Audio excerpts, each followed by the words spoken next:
Thanks, Julia. Hi, everybody. Very happy to be with you today. Indeed, I'm the head of unit for those who haven't met me yet for social and inclusive entrepreneurship in DG Employment in the European Commission. And we are co-organizing this Youth Entrepreneurship Academy with colleagues from the OECD. I'm very happy to be here and to see that the momentum is carrying on with this Youth Academy. Because we do believe that youth entrepreneurship is part of a very positive trend that we see today, and we hope will contribute further to our economic growth and to also reduce youth unemployment. Not that everybody will become entrepreneurs, but still it's part of the answers that we see. And also very much as the focus of today is on green entrepreneurship, part of the possible answers to the great challenges we're now facing, and especially for your generation, young participants, with the climate change and the green growth. Here again, we think that green entrepreneurship can bring a significant contribution to the climate, to the challenges we face and we see increasing. And the good news is that we see a lot of interest from the young people, both in entrepreneurship and in addressing those green issues. Why this special role for green entrepreneurship? Because entrepreneurship, we believe, can bring really innovative solutions to the challenges we are faced with now.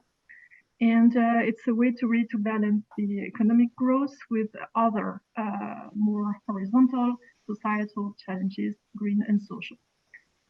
The policy landscape, of course, is of great importance to favor and support this move, and that's why the objective of this policy academy is to define better policy answers to help with the green, with the youth entrepreneurship and notably green entrepreneurship.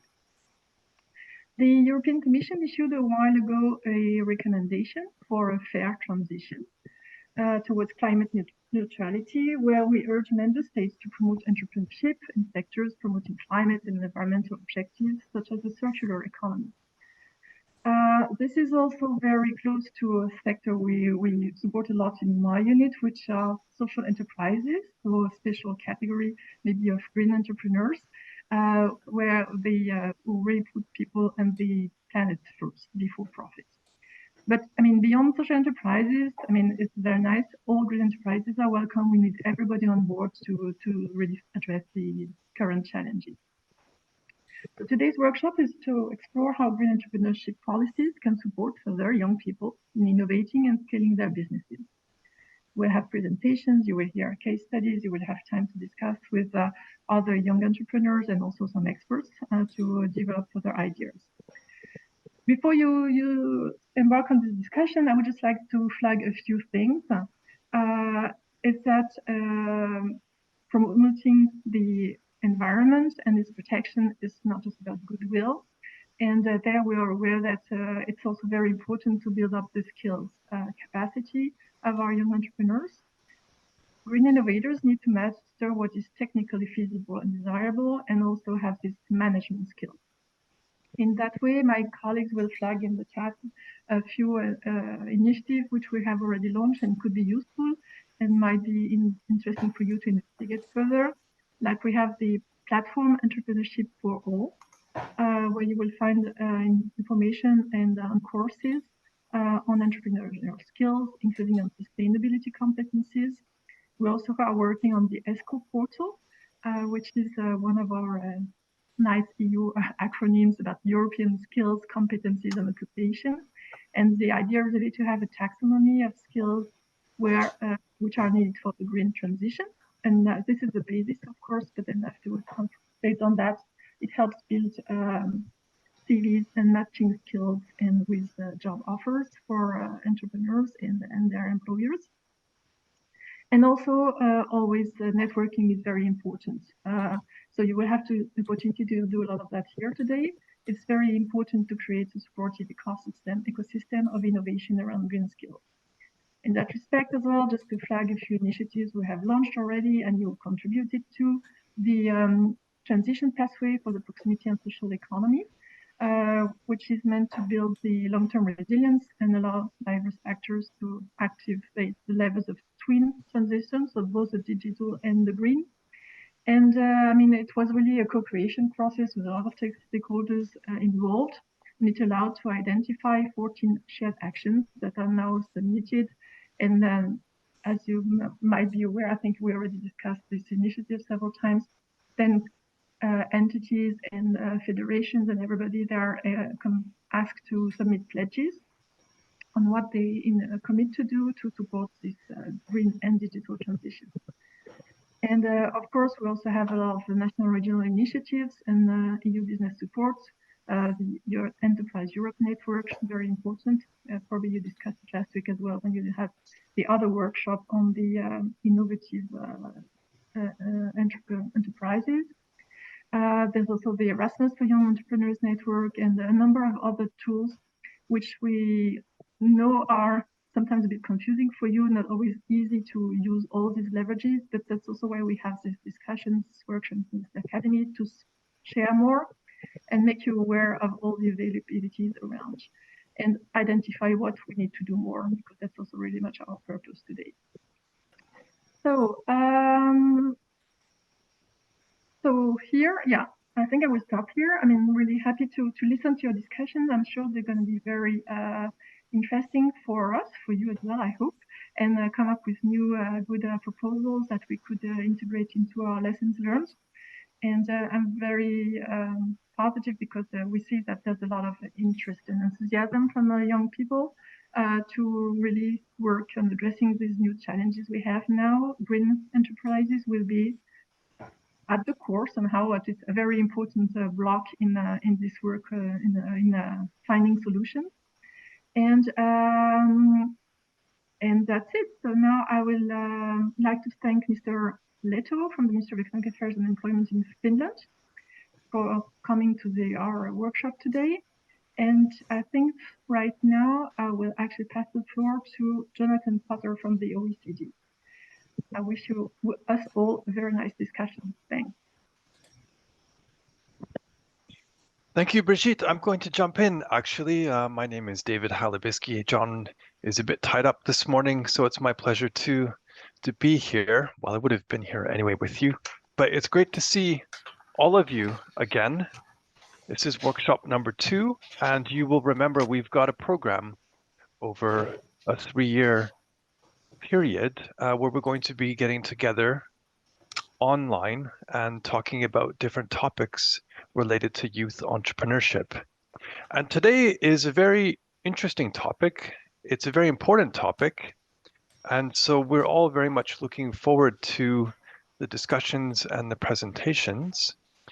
Just a few quick words before we get into it. First of all, I want to thank Brigitte for the introduction. You covered a lot of ground. I don't need to repeat anything you said, but I wanted to just underline the importance from the OECD perspective. We had a meeting in June of the ministers of the SME and Entrepreneurship Committee.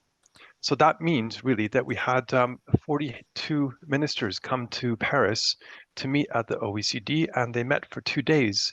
And they talked about a lot of different topics related to SME and entrepreneurship policy. But I would say that the main thread that ran through all of the sessions was primarily what we're going to be talking about today. Sustainability, green, how do we promote it? How do we support it? What do governments need to do? What do governments not need to do? It's a critical discussion. We're facing a lot of pressures on different fronts. We all know this. And so we're all looking for solutions, but it's a tricky area. Everybody has a lot to learn. And so hopefully we'll be able to put our heads together and share some ideas this morning. Now, just a few quick news updates, I'll say, before we get rolling. First of all, the Missing Entrepreneurs 2023 report will be published at the end of November. Now, if you don't know this report, it's sort of the big flagship for this work that the OECD is doing in collaboration with the European Commission. And so it looks at young entrepreneurs, women's entrepreneurs, immigrant entrepreneurs, and various different groups. And it looks at trends in different activities related to entrepreneurship and self-employment. And there's a lot of policy discussion. So it's a good reference. And in this upcoming edition, there are 2 chapters on youth entrepreneurship. So we will send you further information about that report, including information about the launch event, which will be on the 30th of November. So we hope that you can join us for that. It will be just a short online meeting. So news item number 2 is that I want to let you know that your counterparts in Sweden organized a YEPA workshop in Sweden at the beginning of October. And they got together about 30 people to talk about youth entrepreneurship support in Sweden. And so I want to let you know, in the spirit of hopefully encouraging you to do something similar in your country, or perhaps across multiple countries. And if you're interested, we are, of course, always happy to try to facilitate and support that, so you can get in touch with us. And the last item is just to let you know that some of our colleagues in Austria, you might remember them from the events. They're called the Moonshot Pirates. They won a big award called Mega Award at the beginning of the month. So congratulations to them. And that's it. That wraps up the introduction from the OECD. So let's get into the agenda. You've all seen it. We've got a panel discussion with some young green entrepreneurs who will tell us about what they're up to and what drives them. And we'll get into some of the ideas that they have about how other actors and governments can help support them and open up opportunities. Then we'll have a short presentation, and then we'll get into the workshops in the second half of the event. So without further ado, it's my pleasure to pass the microphone over to Jani from Finland, who is our host today for the workshop. So over to you, Jani. Thank you, David. I'm not sure if my video's on. All I see is a black screen for myself, but there seems to be something wrong. Or do you see my picture there? No? No, we just see black. But Okay. anyway, we'll keep rolling. Yes, let's roll. Okay, thank you. Good morning to all, and I'm Jani Lehto from the Ministry of Economic Affairs and Employment of Finland. And on behalf of the co-hosting country, Finland, I've got the privilege to make a short introduction to the panel discussion. So the entrepreneurship is a particular focus of the Finnish government, and at the global level, we've got a historic opportunity to benefit from the global wave of clean transition investments, and that provides the greatest driver of change for industrial renewal in decades. And in Finland, we have a goal that Finnish companies' solutions will have a significant global impact on the reducing emissions. To support entrepreneurship, the Finnish government has a strong will to deregulate and reduce the administrative burden of entrepreneurship.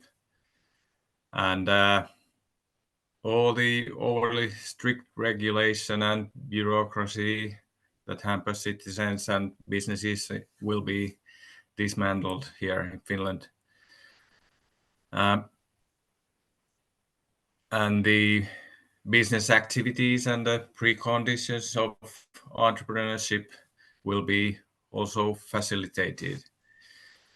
The government will ensure that regulation directed to companies is clear, predictable, proportionate, competition neutral, technology neutral, and innovation friendly. That is something we need to do to support all the entrepreneurs, but especially young ones.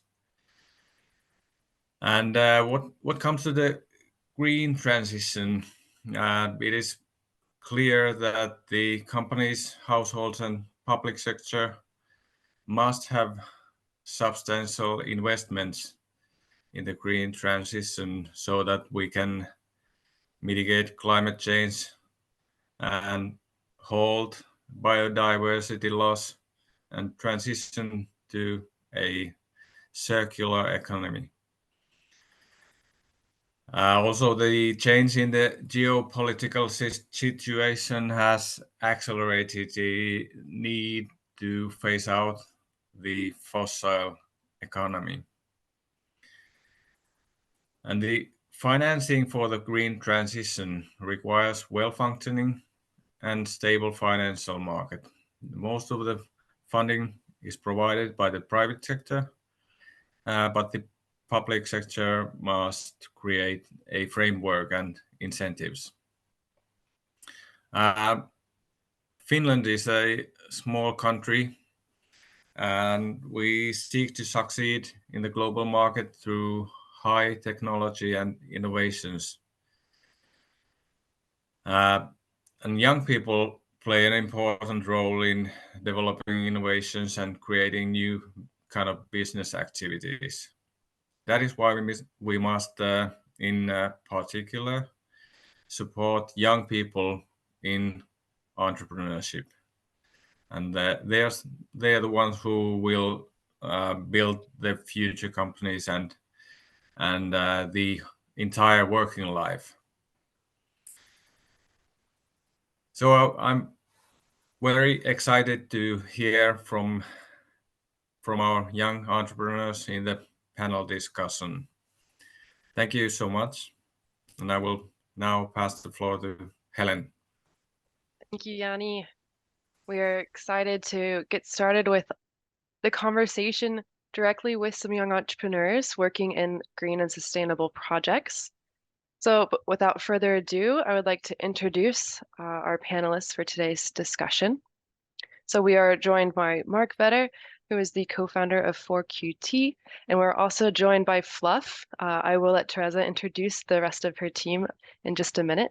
So basically today's discussion is really to get into the heart of what inspires and motivates these young people to have started their businesses, what challenges they've faced, what opportunities they've had, and what they think is the future for more young people to pursue green entrepreneurship. So Mark, I will turn the floor over to you now. Can you tell us more about what you're doing and how you started your company? Absolutely. Can you guys hear me well? Yes, we can hear you. Fantastic.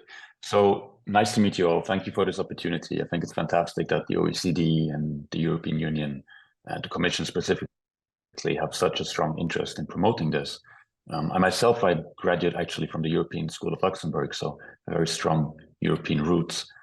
I've always wanted to be an entrepreneur. Like I've always felt that's what I want to do. So I went ahead and studied engineering in Switzerland. And actually one of the first ventures I did there with a good friend is chicken nuggets and French fries. So we did like a food truck, and we priced it 10 cents below the Mensa price, the canteen. So we had, students queuing, and after 2 days we needed to buy industrial equipment to hold up with demand. After 1 week we had moule frites, so the mussels, right? Typical French food. And after 2 weeks, we realized we don't want to carry hot oil like for the rest of our lives. Like this is not what we're going to do. So we passed that on to one of the student organizations. And Jonathan, my co-founder there, went on to study AI in Edinburgh, PhD. And I went to MIT to do my master thesis on solar power and water purification. What I didn't know is that Jonathan had liked working with me on this and had signed me up for Entrepreneur First. So they're in London, a little bit like Y Combinator. And so when I got the invitation to go there, I was very surprised but happy. And I figured out there, I still didn't know, how to really make a business. So I went to industry. That's probably one of the things I'll touch upon later again, because I learned so much. So I went to an international company called Hilti. They make premium construction equipment. And they're like 5 billion revenue and 30,000 people, and they're still family run. So they have very strong values, very strong culture, and very strong processes. And there I've worked on building a team.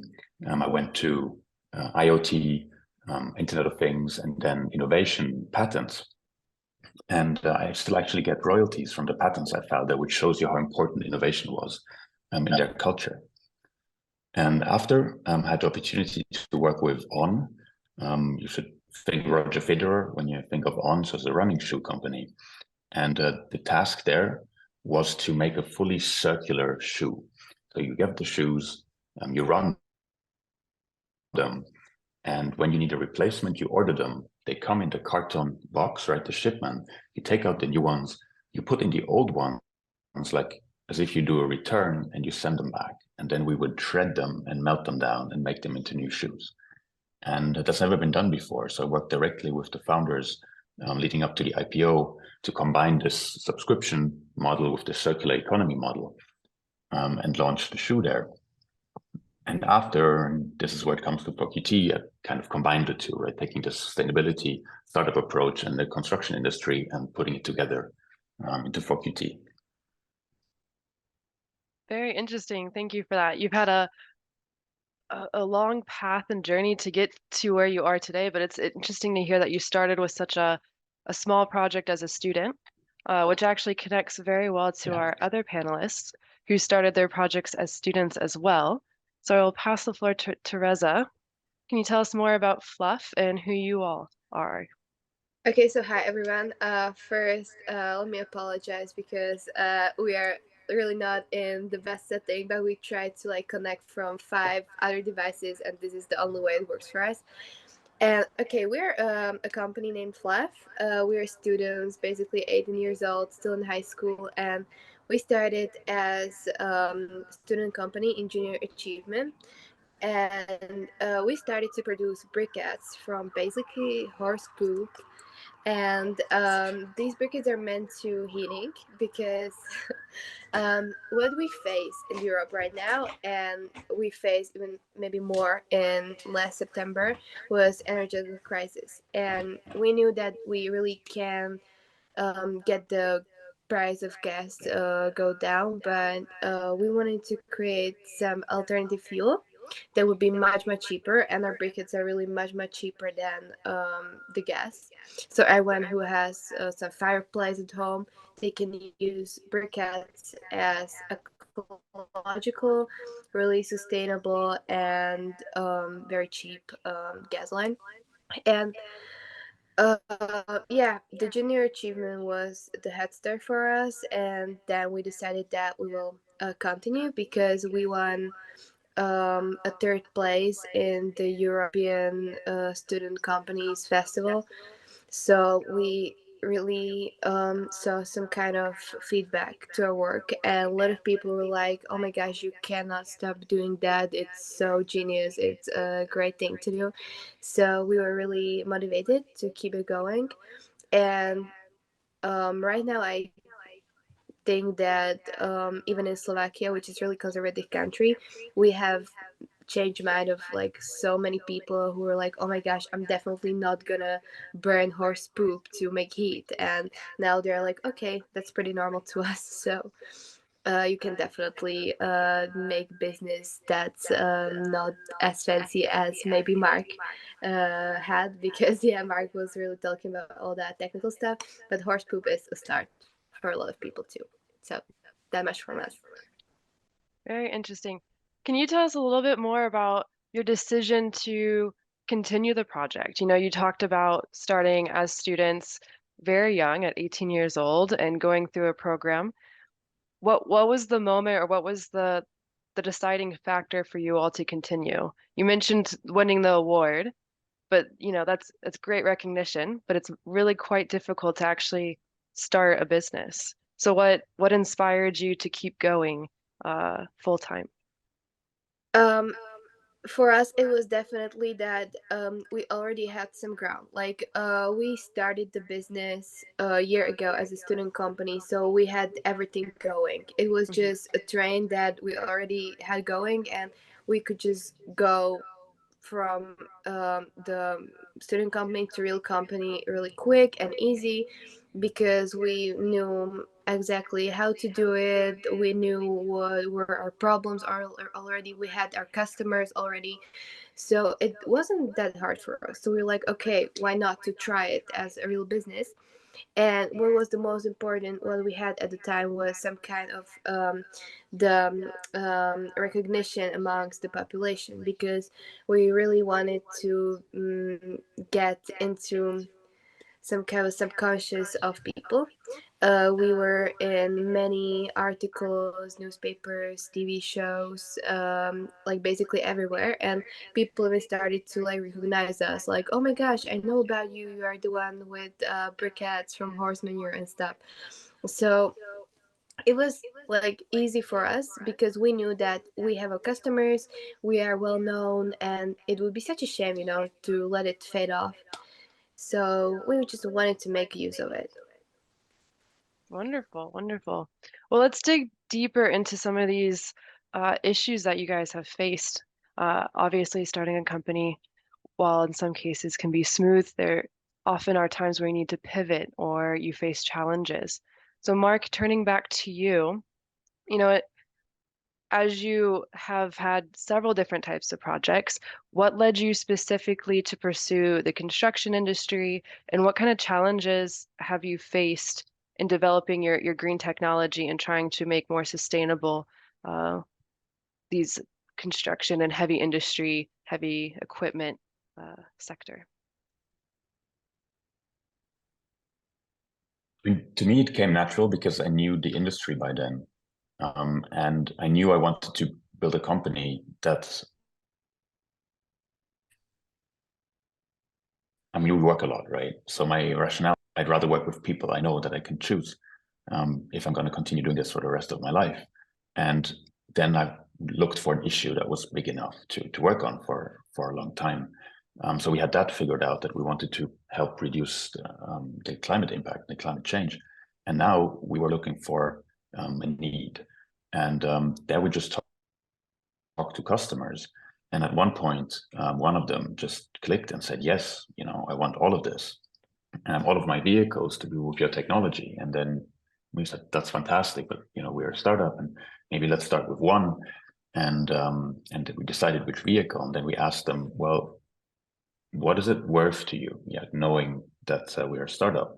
And they said what it's worth to them. And then we said, all right, like, put your money where your mouth is, like, then pay us that much. And they did. And then we needed more people. Like, then we had a project. We use our network from university to emotions to work on this, to do their bachelor thesis and master thesis. Just last semester, we co-published, supported, supervised more than 7 paper or theses. So it's always been very core to us to come from this university, but bring the customer aspect, which Tekla talked about so much, right? It's important that people want the product, because as a technology guy, it's easy to just love the technology and work on it, but as long as nobody's paying you for it, you can't be sure that it's actually useful to someone. As to the challenges, I think it's one of the toughest times the last 2-3 years. I mean, we incorporated February 2020, so like a month later or so, we had COVID officially. And after that, we had the chip crisis, which also made the customer stop. We've had problems to get aluminum because of the geopolitical situation. And all of that was rough. Like, I'm usually the guy that comes in with the energy in the morning and like, hey guys, let's go. But at some point of one of these, I was just like, I don't know what to tell you. I mean, you being my team. And then I had this aha moment. The guys were, and the girls, like, we can figure it out. Like, we'll find a solution. And that's when I really felt carried by the team. Like, I no longer felt I need to be the one bringing all the energy all the time. But they've come to understand that, we'll find a way to carry on. Wonderful.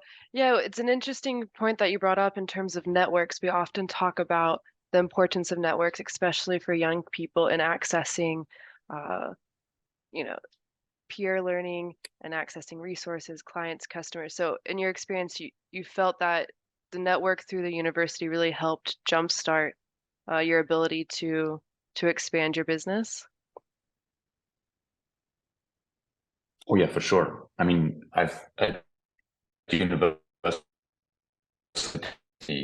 as I said, I known I wanted to be an entrepreneur. What courses, for example, in Switzerland here, we had Venture Lab, Venture Kick.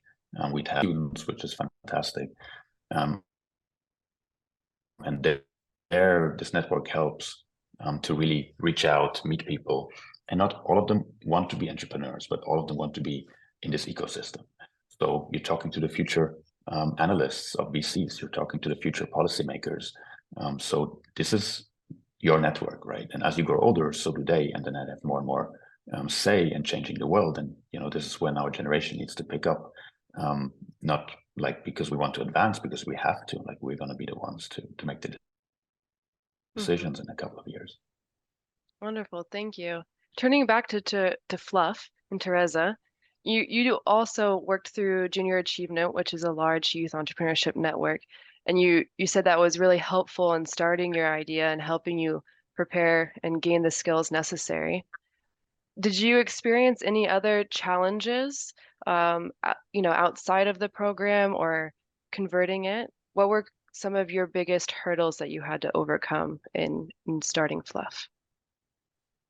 Well, I think the worst thing for us was definitely getting our customers because when you are trying to pursue something new, something, let's say, innovative, revolutionary, people are not always so open to it. And definitely in country as Slovakia, which is a very conservative country, you need more time for people to adjust to your product.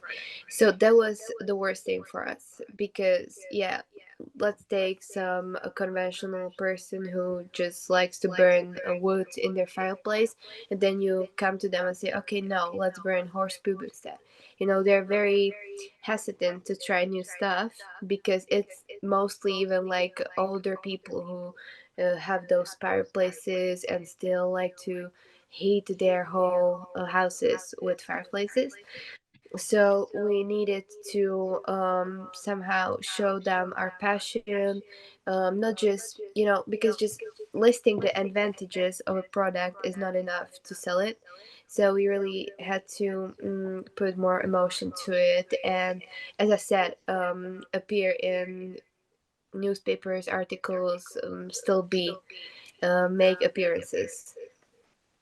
So And go ahead, continue. and then some other challenge for us was when we were already working.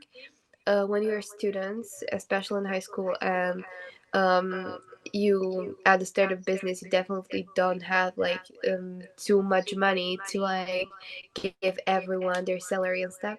It's hard to keep people motivated to really show them, okay, we are doing this for something. It has meaning. It has some value. We are creating something. It sounds nice at the beginning, but when you have just too much pressure on you because of school and stuff, and then company, it's hard for people, and a lot of people quit. But yeah, you can still make it work if you want to. So for the people that stayed, would you say that they were motivated by the mission of the company, motivated by the sustainable aspects of it? Was it the green entrepreneurship, or was it simply the business that was the motivating for those of you who continued? I think it was some kind of mixture because you want to see some kind of financial reward in the end, of course, because it wouldn't be business if you weren't able to make profit and stuff. But I don't think that doing business without some added value can keep you motivated and satisfied, because for me, doing something just ordinary without any added value wouldn't be, even if I made like a lot of money, wouldn't be enough. It wouldn't be satisfying. And a lot of people, even at the beginning, had the same mindset as me. And after that, it's just about how much you are able to put into that company, how much effort and stuff, and that added value, that something is something you are always like getting back to when you can no more. Like when I was at my lowest, I was always like, okay, but we are doing it because we want to save the planet, we want to stop deforestation in the Slovakia, we want to help people who cannot afford gas and stuff like that. Yeah, it's really interesting because we talk a lot about young people being very engaged. This generation is highly educated, highly engaged in social and environmental issues, and they're really leading the green transition. So, going back to Mark, do you feel that young people in general are more engaged in green issues? Like Teresa just mentioned, is it a Yeah. motivating factor for you and your team, in addition to being a profitable enterprise? Oh yeah, I mean to harp on what Turka said, I think it's not enough to have a viable business because it will take you a while to get there, and there will be so many fallbacks. If you approach this purely from that motivation, it's probably not statistically the best way to go about it. So what you always come back to is, why am I doing this? And for me, it's like I have like an inner place of where that I always find. Like if it's and it can be very small, but when I find it, I can like relax and go from there. And there was never a doubt that this is what I want to do. The only question was like, am I doing it in a smart enough way? What have I learned before that I can apply here? And also for the team, I mean, we've needed people who are really into this. We've had it was a rough road for us. Like some of the grant, like the first grant actually we applied to, we didn't even get on the third time. We got it on the fourth try. So at that point, we were really, pushing each other to keep going. Just we knew we had something important here, and we need to bring this out. But we didn't feel like people were waiting for this exactly. So we needed to do also educate, get out there, talk about what we do, so that people have an understanding and a place from where we can communicate. Yeah, it's an interesting thread that's running between both of you is the need to educate your client base and to explain not only your product but the purpose and why it's necessary to transition to more sustainable products. So maybe we can dive more into that. What exactly have you done to educate? Are you doing specific types of outreach to your clients? Are you, as Teresa mentioned, going into the newspapers and highlighting things? What has been your approach to educating your client base? We're working with a couple of key clients, and we make sure that they're also super engaged, like that they want this, because we're putting in a huge amount of effort, and so we're selective in who we work with. We need to see that, okay, they get it, they want it, they can do it, to really make this successful, to give us the best chances. And we just talk to a lot of people to find those, right? So for some people, even though they might be excited about this, etc., it wasn't the right ones. I mean, keep in mind the products we do are quite expensive, so they're like 6 figures, a couple of 100,000 in most times. So we didn't really need to find a lot of customers. We just needed to find the ones where we knew, okay, we will stick it out with them. Okay. Interesting. Yeah, and I think another. So, oh, go ahead. Well, to your second part was right. What has our outreach been? So so that was like our submarine part, like in the beginning. Since then now, and we've taken the opportunity to go on a policy level. So, for example, in Zurich, I'm active in the Green Party to work on these issues, to educate people, to also work with people on the city side, to let them know what's possible now. So, for example, if Zurich builds a new project that, like extending the rail system, for example, that now they require it to be at least carbon neutral, so that all of those construction companies now need to estimate all of their emissions and at least compensate them on the carbon market. And this is a huge step to get people even to think about this. Like another big win was when in Switzerland, listed companies, need to report their scope 1, 2, and 3 emissions. and in 2 years they need to have a plan on how to bring them down. So all of a sudden, we're really helping them, right? We're not going to them and saying, look, be excited about being green, because that will take a lot of time converting the people. Not everybody's as engaged as our generation in this. So we approach them more from a financial perspective. We say, like, look, you're saving money with what we do. And by the way, you're also saving the planet. But this becomes like our main driver, but it's a secondary thing for most of the customers when you scale. So now that we scale from this individual customers to the larger market, we found that we want to be fast. Like, if we take too long to sell this, there'll be more vehicles in the market. There's like 20 million of these heavy equipment vehicles. To give you guys an idea, if those would be a country, they would be third largest on the world. So that's more than India. It's over 3 gigatons of emissions per year. And they're like 10 years at least in the primary market. So every vehicle that's produced today that isn't at least up to technical standards, emission-wise, is going to keep emitting for many, many years. And this is why we have this driver now to really accelerate and get people in there. And the best way is to communicate in language they understand. So this is why we communicate financially to them. Okay, so you're really communicating two messages. It's financially better for them and also better for the overall planet. Absolutely. And for them, also better financially, because they might get more tenders like this, right? It's an important factor when thinking about who you give the construction project to, that they can show that they're actually making what's possible already today. Interesting. And Teresa, with Fluff, in terms of reducing emissions. Yes, thank you. You mentioned as well with the outreach in the newspapers and reaching to a certain clientele that tends to be older. Are you approaching it somewhat like Mark in terms of going at it as this is financially better for you, or what's your strategy to educate and convince people to use your product over more traditional sources? Well, we are really trying to make them think about future, because other people usually don't think that much about future, because they think that, okay, I'm old, so what can I really change, and there's not that much future for me.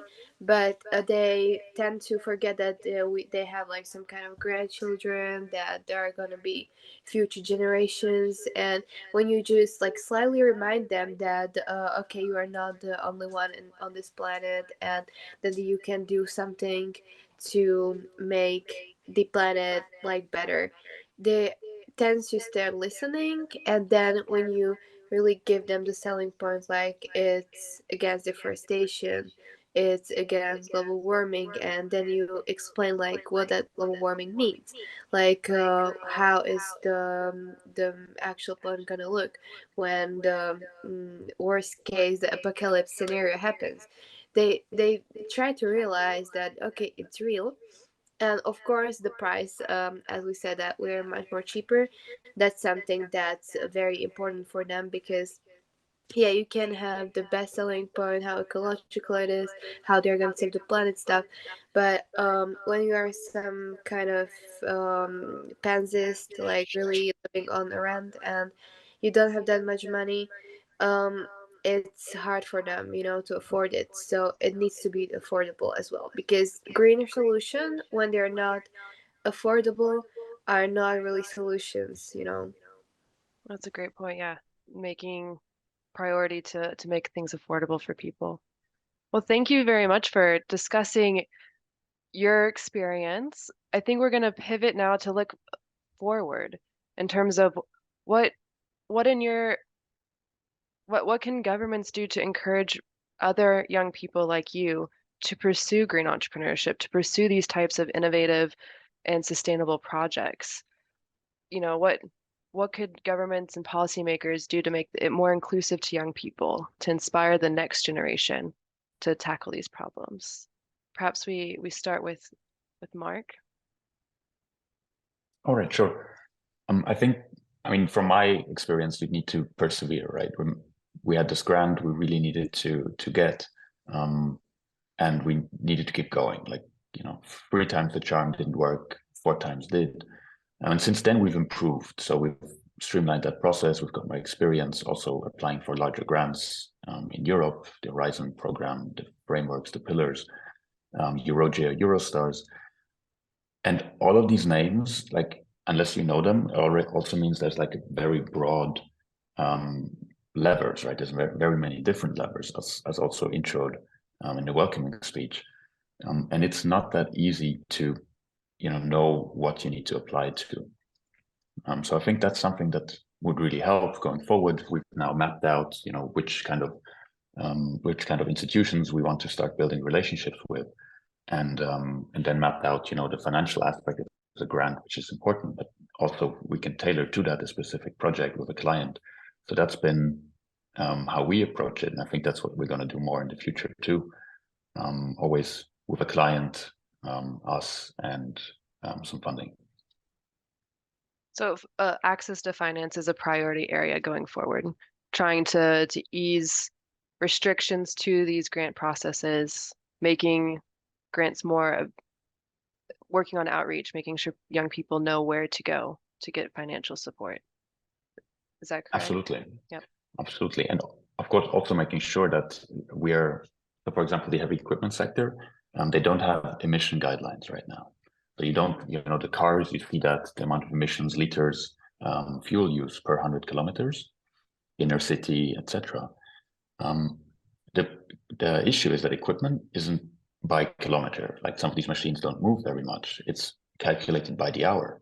So now there's been a push by ISO and other standardizing organizations to even introduce measurement bases. This is huge for policymakers in the future, as soon as it's published, to start making laws that govern the reduction of CO2 emissions for heavy equipment, or for all equipment that's measured in hours of runtime instead of distance of runtime. I think that's also a very important influence on what we're doing. And maybe if I may add a third point, something that I personally really like is the circularity aspect. I think that's very important. We've already included it in our design to make sure that eventually we'll be able to take everything back and recycle it, to be more intellectual property based, and the materials are already mined. They don't need to be remined again, reducing these rare earths, lithium, of course, also, but cobalt, neodymium, all of these materials, which we need for electrification, but which are also not that easy to handle if you're serious about the environment. You don't just want to forget about them, and we don't. And yeah, I think there we can do more. All right, so my takeaway from what you're saying is we have to do more to give young entrepreneurs financing to fund these projects. Policy and regulatory policy around green and sustainable issues is very important. And lastly, trying to promote and support the circular economy and pushing for more sustainable measures in that way. I think those are three great key messages to take away. So thank you very much. Turning to Fluff again, what is your key recommendations? What would you like to see change, or, in your experience, is there something that could have been better to help support your experience as student entrepreneurs? So I would definitely divide the question into two sectors. So how to help maybe young people to start their own company, and then maybe how to motivate them to focus on some green entrepreneurship and stuff. So the first thing, I think that a government should definitely be more in help to those organizations such as Junior Achievement, because a lot of people in my age are really scared of entrepreneuring. They're like, oh my gosh, but what if you don't make enough profit? What if it's too risky and stuff like that? What you really need to do is to see that it's normal job that you can really make a living out of entrepreneuring, and it's nothing to be scared of. And starting something on your own can actually be a better alternative for a lot of people, because not everyone is suitable into some office to just sit there and do what I tell them to do. So definitely these organizations maybe even trying to push some kind of compulsory subject of entrepreneuring, because until you don't try it, and sometimes you don't even know that you want to try it. You're sometimes like, okay, I don't think I want to be entrepreneur, but then you try some junior achievement program and you really find out that it's like your path, that this is something you want to do. So maybe making it compulsory, and if nothing else, and if you really find out that okay, I don't want to be entrepreneur, you can at least gain some basic skills that you need for everyday life, such as presenting skills, because in this age you really need that. It's something you're going to use in everyday life. Or some basic financial skills, some basic skills such as communicating with other people, getting out of your comfort zone, and really just growing as a person is something you can gain out of those programs. And how to like motivate people to start the green entrepreneurship, maybe just letting them of some those when you have to pay like to the state for your employees and stuff like that, just like allowing them not to pay that for a year or two until they really are in, like really are settled and have everything good to going in their company. That would be of much help, because it's hard to navigate like what do I have to pay to stay, like taxes, how much is it, and all those different kinds of taxes and stuff like this. It's hard to navigate through it.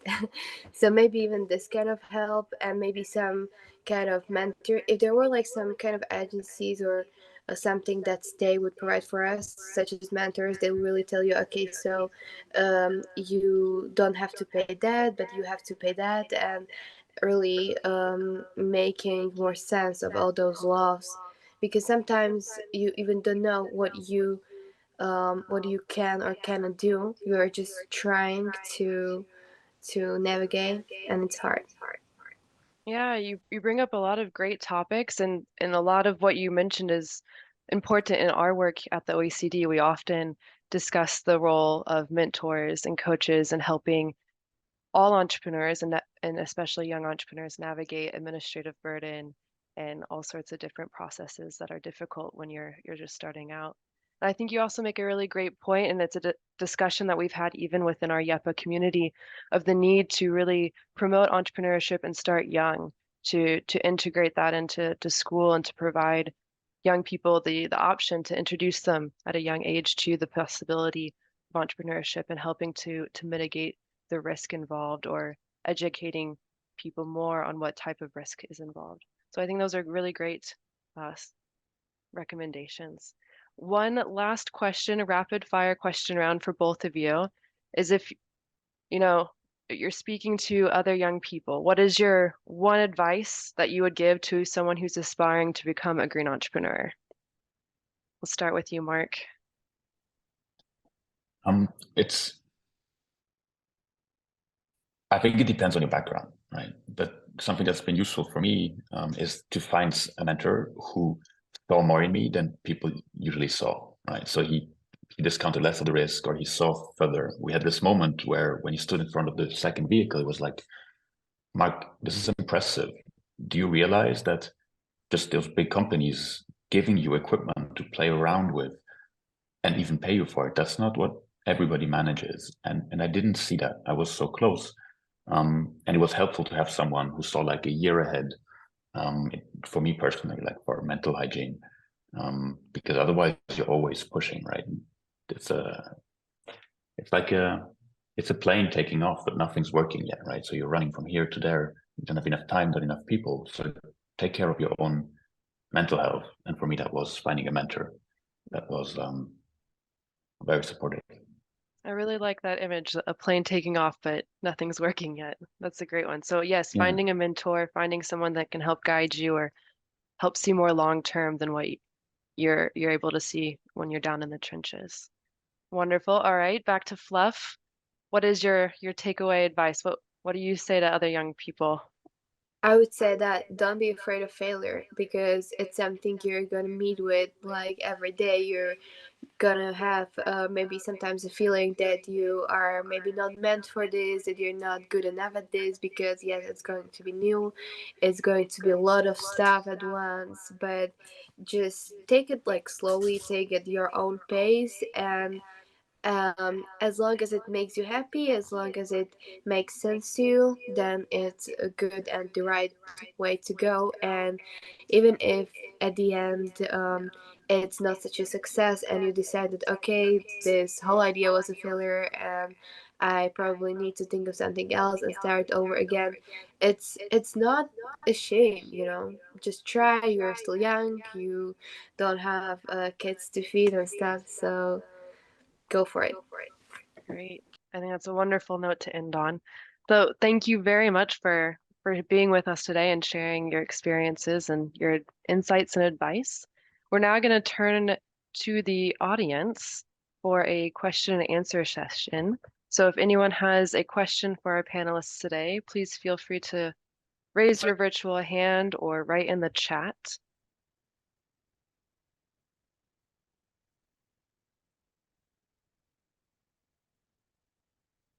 Give everyone a minute to collect their thoughts.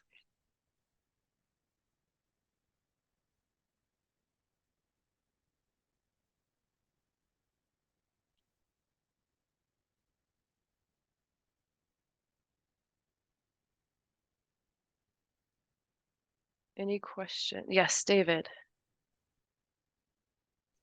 I'll jump in here. Thanks to both, well, not both, all of the entrepreneurs for being here today and sharing your insights.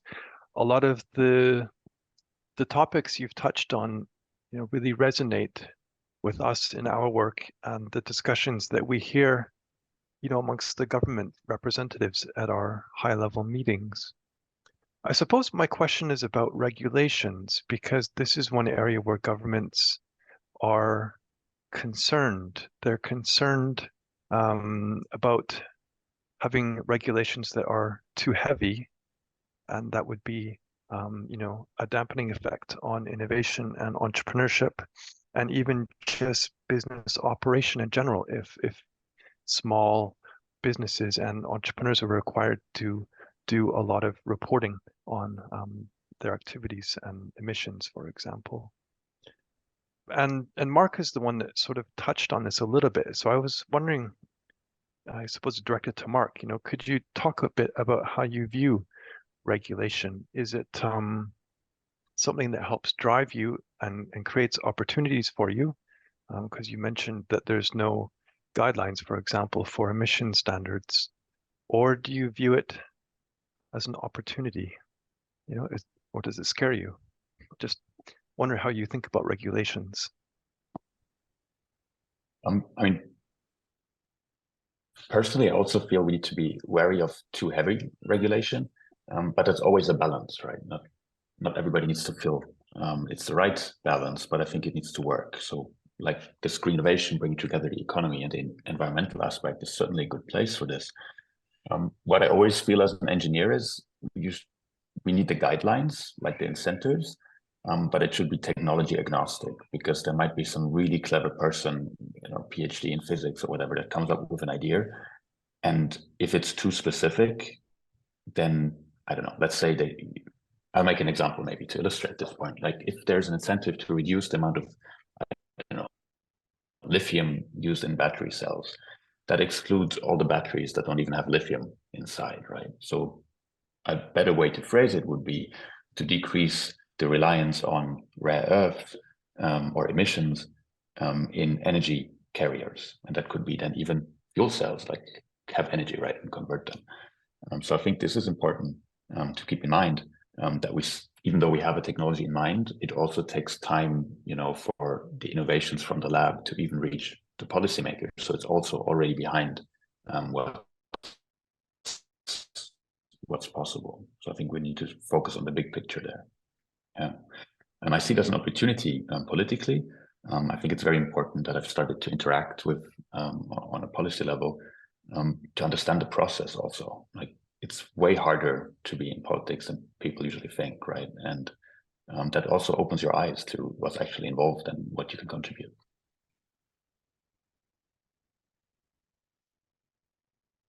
Thank you, Does Mark. that answer your question? Wonderful. We're getting a few questions in the chat, so I will go ahead and read them out. The first question is, when was your key moment to really want to start something of your own? I think that's directed at both of you. So what was the moment, the deciding moment for you to say I'm going to start something on my own? Perhaps we'll start with Fluff, and then we'll go back to Mark. Sorry.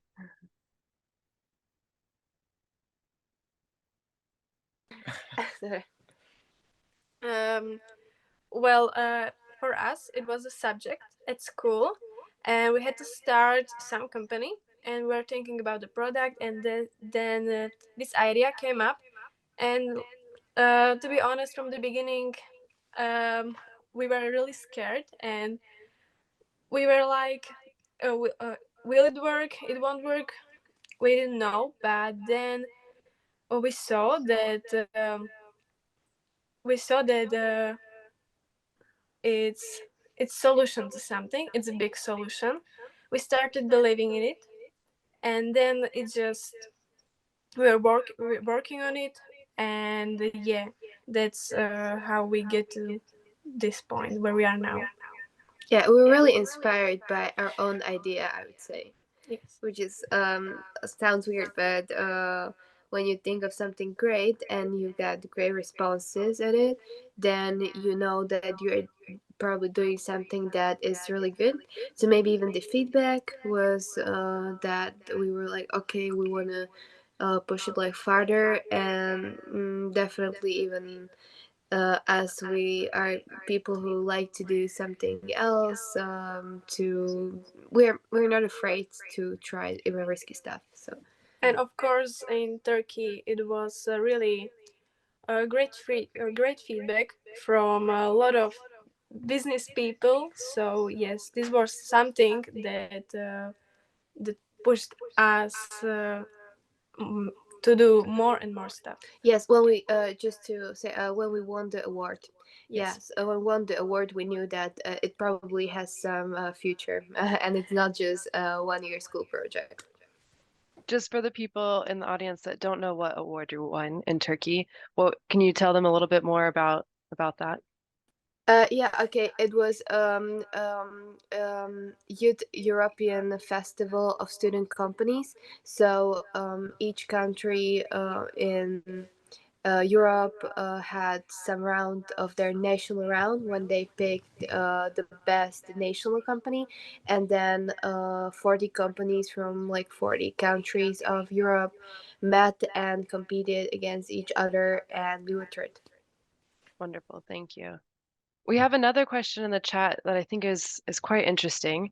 So someone's asked, do you think that starting a green business has been more or less risky than starting another non-green business? If it has been risky, what are things that can be done to reduce this perceived risk? How about we turn back to Mark and we'll go to Fluff afterwards.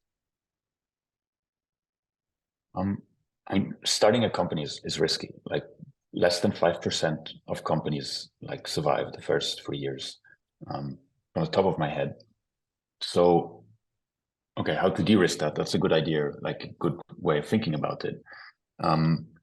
Green or climate specifically, right now, if it is a venture case, is still active. Like I think the only thing where venture capital is not available, which would be a huge risk, is in AI and in climate. So these are big topics, and some really cool people also really want to leave a good impact behind, which goes a bit back to the first question, that what's driving is to leave something behind that you can be proud of. What Terka touched upon, your grandkids would still look up to and have this, be proud of that. I think that's very important. So green and risk, I think it's a fantastic time to be in this, because even though we have, or I feel like we have a lot of momentum, there's still some way to go. And I think Europe is the best place to do this. Like, we visited San Francisco 2 weeks ago, and we were there for a week on TechCrunch, and it was not as prevalent. Like, people were asking, why do you think it's needed? And then I realized, like, wait, you guys have a completely different mindset from us Europeans who really, really care to change this. So it's a fantastic place to be. Green in Europe. also from the venture capital side, but it's still risky, like it's going to stay risky. Teresa, do you have anything to add on terms of, do you find starting a green business was riskier than a non-green business? No, I would maybe just said that in this time period, it may be more like a trend. So like every business that starts at least tries to do something more ecologically, to be more green. So because in these days when you are not green, you are the weird one. So I think that maybe it's like a norm that at least to some point you should do something more sustainable. Yes, perhaps as Mark was mentioning as well, that there's more of an emphasis here in Europe and among certain countries to really push for that and involve that throughout. I see a hand raised. Ahmad, would you like to ask your question? Yes, thanks. First of all, thank you to the panelists. It's been very inspiring to hear your stories. My question is more directed to Mark. Science is often at the background of many of these green transition companies, especially when transforming some traditional process into a more sustainable one. It usually stems from some sort of cutting edge science, often even research. And as far as I've understood, your IP isn't from a research group, so I wouldn't assume you've dealt with technology transfer processes, but nevertheless, what do you think is the role of university and research in your journey, and what could universities maybe do better to encourage more scientific companies? Yeah, I have a short story to share on that. When I first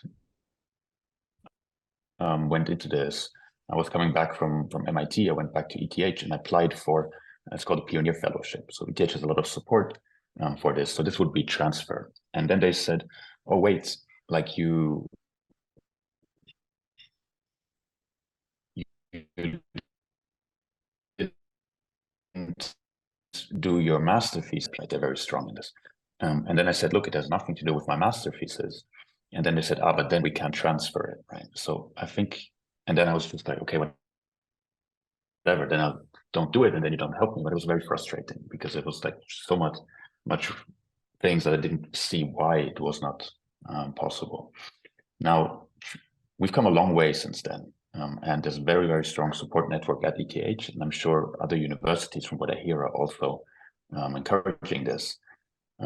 I think there is a risk here for researchers to not have enough business experience. I mean, obviously I'm biased because I had it, but I think it's very useful in negotiating also IP contracts, for example. Now that's just what I happened to do at Hilti and at On also, but also in knowing like standard processes, being comfortable in diverse teams. Like if you're a scientist, like you've worked with people in your field like for a couple of years now, and you know like what a supply chain specialist wants to ask you if he asks you a specific question, how to deal with a project management plan. I mean, I didn't need to make this up because I had those templates. I was taught in the business, so I saw it more as an extended preparation for this entrepreneurship journey to get a couple of years of business experience rather than a PhD on something, even though I would have liked that. Very interesting. Does that answer your question? Yeah, thanks, Mark. Thank you. All right, we have one more question before we wrap up, and we have in the chat someone asked, have you felt that the available support for startups has been valuable? So Mark, you just kind of touched on a bit of the support you got through ETH, even if there was some frustrations or challenges around that. But overall, what kind of support, either government, municipal, university, have you felt like there's been support for green startups? Yes, I do. I mean, I touched about the grants before, also on mentorship, also on competitions.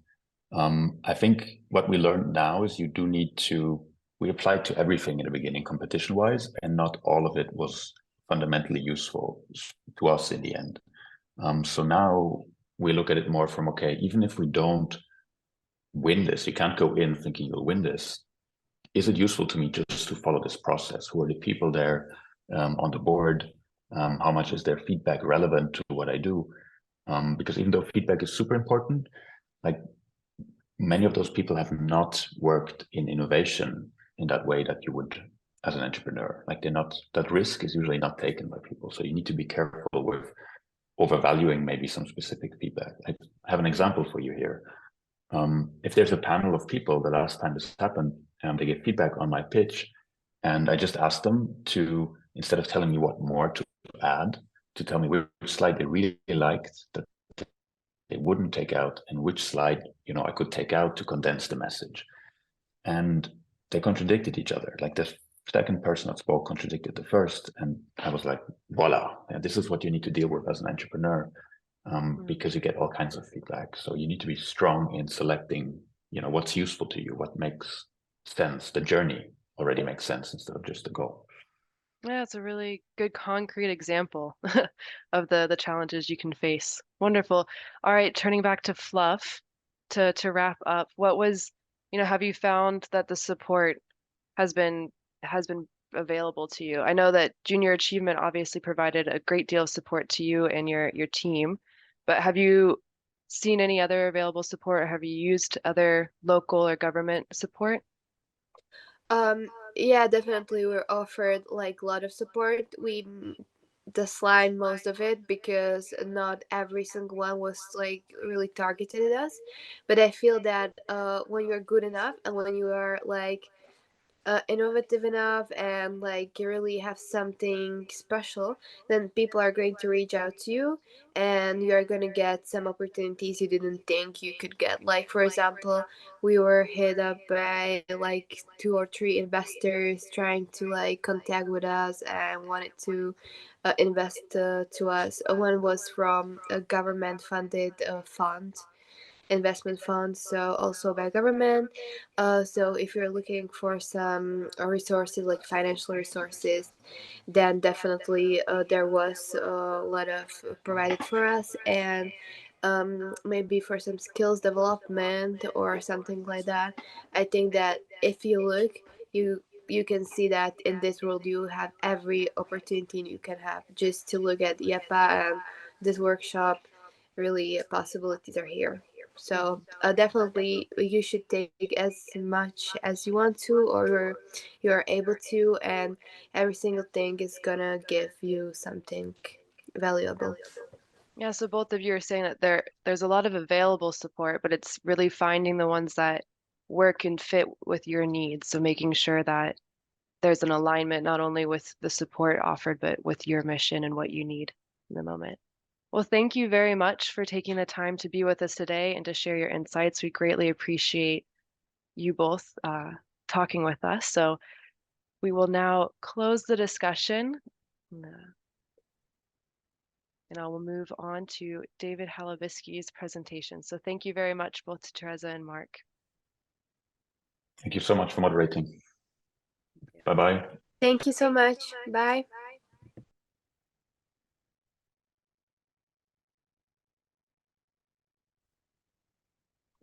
All right, so it's back to me, and what I wanted to do is just take a few minutes to tie the discussion we just had to the issues note that you received at the end of last week, to try to put a cap on it and highlight some of the points that we think are important for governments and other actors in the support system to keep in mind when we're thinking about how we can best support young people in this area.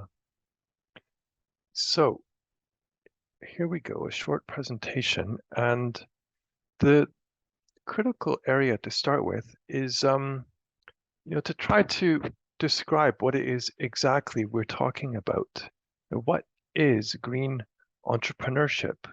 Now, we just had 2 young entrepreneurs talking about their projects, and they're really quite different from one another. And when we're thinking about how to develop policies and programs in this area, we really need to be quite specific on what we want to target and what we want to support. And so we've been working with our committee at the OECD to try to come to a definition. And of course, this builds on decades of work as the field around environmental policy has evolved. And so where we are right now is we're considering green entrepreneurship to be basically business startups whose primary aim is to introduce green products, services, and processes. And what we mean by that are products, services, and processes that reduce or prevent environmental damage or are more efficient, let's say, from emissions or damage perspective than the traditional product or service or process would have been. Now, that's quite a narrow group of startups. And we have to keep in mind that if we've got high-level objectives as economies and countries to reduce environmental damage, we need this small subset of firms to be really pushing the frontier and introducing new ways of doing things with the hope that others will follow them. So what we're talking about here on this slide are those startups that are going to be pushing the frontier. But of course, from a policy perspective, that's not quite enough because we need these green startups, but we also need all startups to be more green. And so when you try to implement this definition, I think we've got to think about it in different ways. If you're trying to measure these activities, which probably we want to be so that we know if we're making progress or not, we've got to consider both these people and startups, entrepreneurs and startups who are pushing the frontier and those who are becoming more green. So we can do that to some extent using existing data, but it's not easy because it requires categorizing activities as being green or not. And the existing data sources can only go so far. So we do have to make some assumptions, but we're working on that, as are, of course, all of the statistical offices across all of the countries. Another important issue that both of the entrepreneurs talked about was motivations. And this is where governments have to think about the different approaches they're taking, because primarily governments have two options. They can use a stick that punishes those who do not become more green, or they can offer carrots to try to encourage entrepreneurs and businesses to become more green. And then in reality, they probably do both of those, both sticks and carrots. And I thought it was quite interesting when Mark was talking, because he often talked about the business case in that it was advantageous to go green. And I think the evidence is not quite there to support that argument on a broad sense, but of course there are going to be some sectors and activities where it is economically better to go green than not go green. But if you take a step back and you look at the economy overall, you can see that green sectors are indeed growing faster than the economy overall. So there are most certainly opportunities in the green economy for entrepreneurs and businesses to take advantage of. So I've tried to show that in the graph, and perhaps it's not so clear, but you can go back and look at the note. Essentially, the solid line, which on the right-hand side is second from the top, that's employment growth in the environmental sector. And then the top line is the dotted line, that's gross value added. And you can see that in environmental sectors, those lines are above the lines for the economy overall, showing that there are opportunities, business opportunities in green sectors. And, I talked a little bit about measuring already. One of the ways in which we can track firm activities and attitudes is through surveys. And there are several surveys out there that are already doing this, and the Eurobarometer, which you might know, is one of them. And we've got a little bit of a time series with that to see how attitudes and behaviors are changing, at least self-reported attitudes and activities. And there are some encouraging signs. This here on the screen is showing that it appears that more businesses are offering green products and services as of 2021 relative to 2017. That is a good sign. That's the bar on the far left. But what is slightly concerning is the third bar, no and no plans to do so. That has also increased. And so that shows that, there is still half of the businesses out there that are not acting more green and don't plan to. And so that probably calls for a need to do more education of these firms to help show them the benefits of doing so, both from a societal perspective, but also in many sectors, the business case for doing so. So that is clearly one role for governments. In the note, we present that by country as well, but for the sake of time, I'll just keep going. Often when we're thinking about policy, one of the exercises that we go through is we think about the market and institutional failures, and then we try to think about the policy solutions that can help reduce those. And in this area of green entrepreneurship, and even more so when we're thinking about young green entrepreneurs, we very quickly run into a knowledge gap. There's not a lot of information that provides very specific answers to what are the challenges that young green entrepreneurs face. So the best that we can do now is take our knowledge on young entrepreneurs, which clearly shows that there are many gaps. There are gaps with respect to access to finance because markets have difficulties pricing the risk of a young person's business proposal or business activity, simply because there's no track record. So it's difficult to know how the person is going to behave if they get the financial resources. So most often, those financial resources are priced very highly to compensate for the risk. They also have difficulties accessing skills and networks, and that's often due to their experience gaps.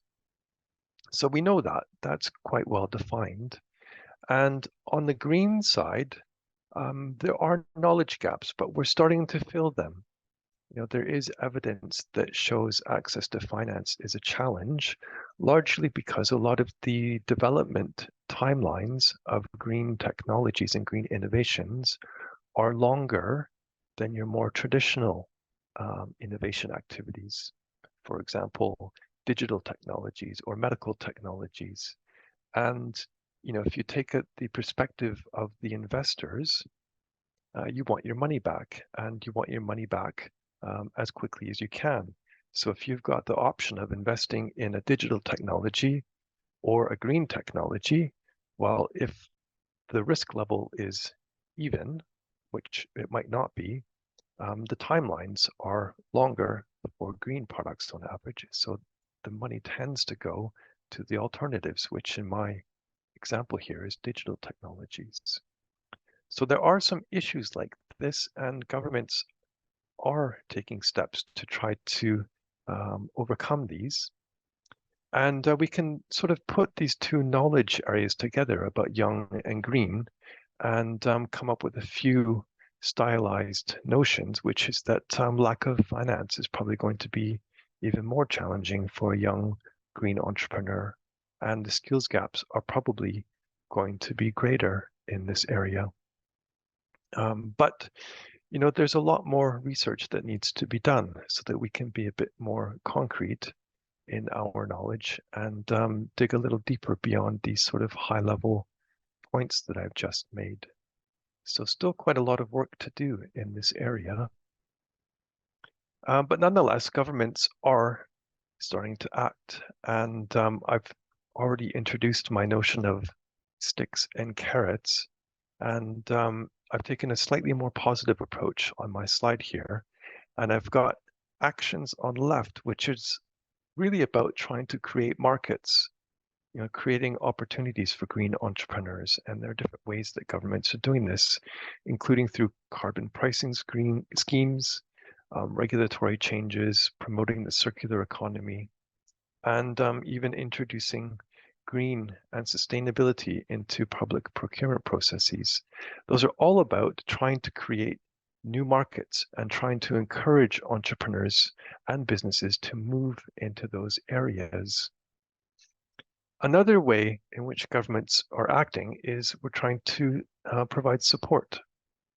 So trying to support skills development, trying to create dedicated financial instruments for sustainable projects, and trying to build networks and build collaborations between entrepreneurs and researchers, investors and regulators, and also even large firms, so that they can have sort of a chain where challenges for industries are identified, innovative solutions are discussed and brought to the table by researchers, and then entrepreneurs in principle take those to the market with the support of the investors, and the regulators are there, the whole chain, so that they can ensure that the regulatory environment at a minimum is not suppressing these activities, and even better if it's sort of facilitating and enhancing them.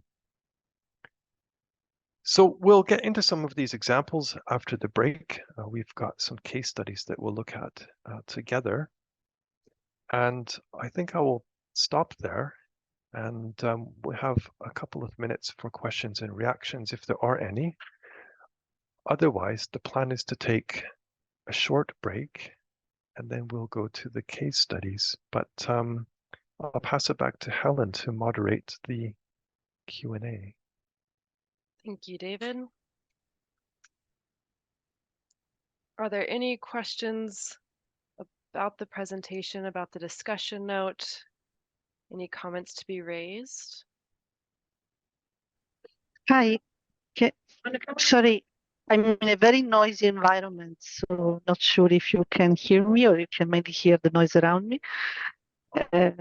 I'm Marina from Impact Hub Network. Can you hear me? Yes, we can hear you, Marina. Super. No, I found this presentation very, very interesting, and the focus that you also gave to the link between youth and green entrepreneurship. It's very relevant for the work we are trying to structure with our network of business support organization. Just wanted to mention something that I just wrote in the chat, that with Impact Hub we have been partner of the Better Incubation Program that has been financed by DG Employment. And in the Better Incubation Program, there was one community of practice for 5 different targets, let's say. One of those 5 was youth. And you can find in the website that I published in the chat both a toolkit that we have produced for BSOs to deliver more effective support program for youth entrepreneurship, but also a fact sheet about the main challenges and barriers that young people meet whenever they want to start a social enterprise. So probably this could have in a more general, not so linked to the green entrepreneurship aspect, but I think that can be a good base also for more inputs, etc. Great, thank you for your comment and for putting it in the chat. It's a great example. If anyone else would like to share things in the chat or speak up, give everyone one more minute. I'll speak slowly. I do not see any other hands raised. So we will go ahead and then go to our break. So as David mentioned, we'll have a quick break just to get a coffee or to stretch our legs. And then we'll be back for part 2 of the workshop, which is a very interesting deep dive into 2 case studies, one by Karina Lamberg from Denmark, and we also are joined by Reijo Monter in Finland. So please come back for the interactive case study sessions in part 2. We will be on break for the next 10 minutes, so 11:35 to 11:45 Central European Time. Thank you very much.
Okay, so as David mentioned before the break, we will now be going into part 2 of the workshop, which are interactive breakout sessions. So we've changed the format a bit compared to our workshop in June. We have 2 case studies for you today again, except this time we'll be breaking into smaller groups. So you will stay with your small group and the presenters will come in and out of the room to discuss 2 different themes. So what I'm going to do now is break you into a breakout room. You should see a notification on your screen inviting you to join the room. So please accept that and we will get started on the other side.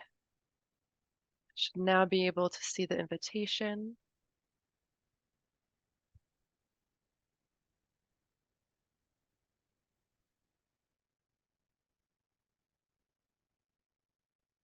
There we go. Let me know if there's any issues.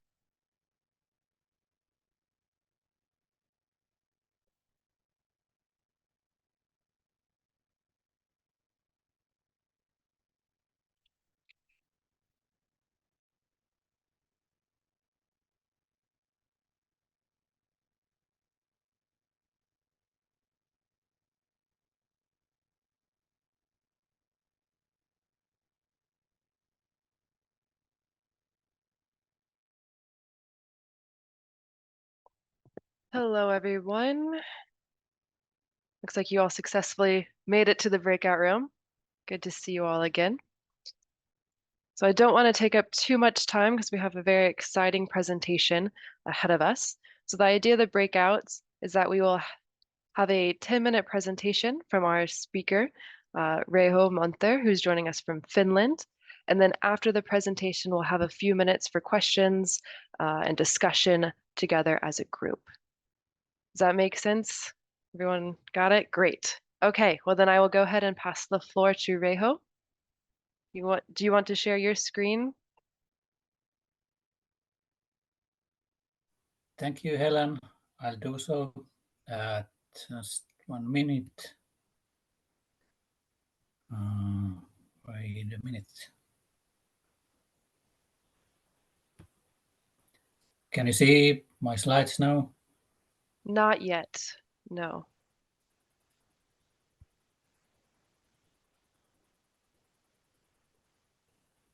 Wait a minute.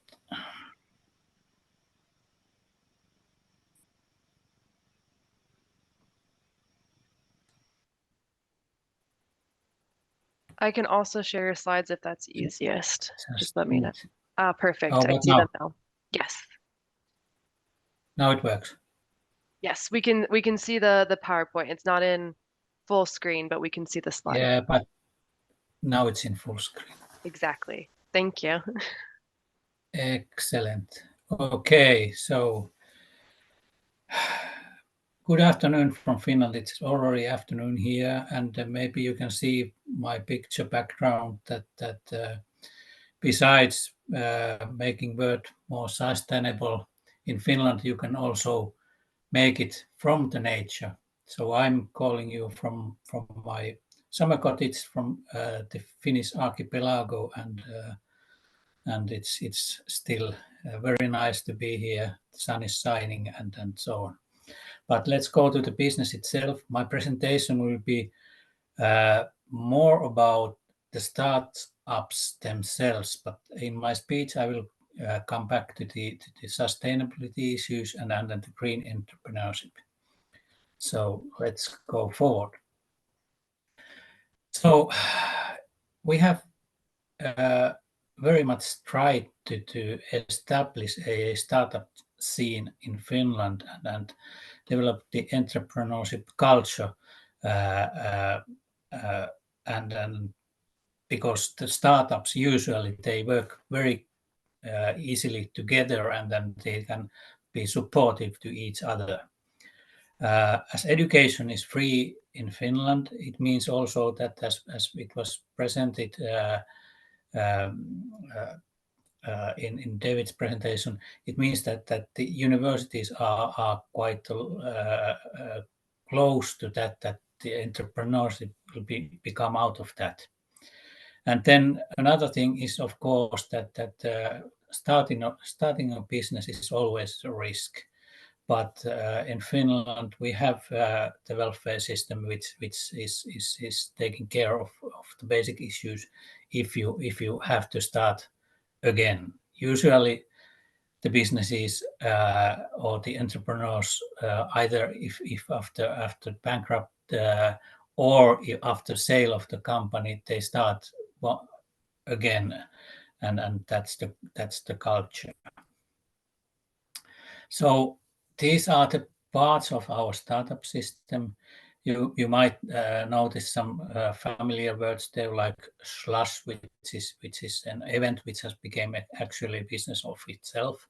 Then there are communities and co-working spaces, accelerators, regional business advisors, and private and public funding. So I'm coming from Business Finland, which is an organization, the main organization of public funding of companies in Finland. And in this slide, which is like a commercial of the Finnish ecosystem, you might also notice some quite famous companies, but the main message here, what I would like to introduce is that most of the companies mentioned here are those which have a relation very much to the programming and ICT businesses, and that's usually the way the startups are founded in Finland. So because of as David mentioned, there is a lack of capital. This is the easiest way. And this is also true when it comes to green entrepreneurship and sustainable companies, sustainability companies. It takes a lot of capital to be in the, for instance, in the energy production or to establish something in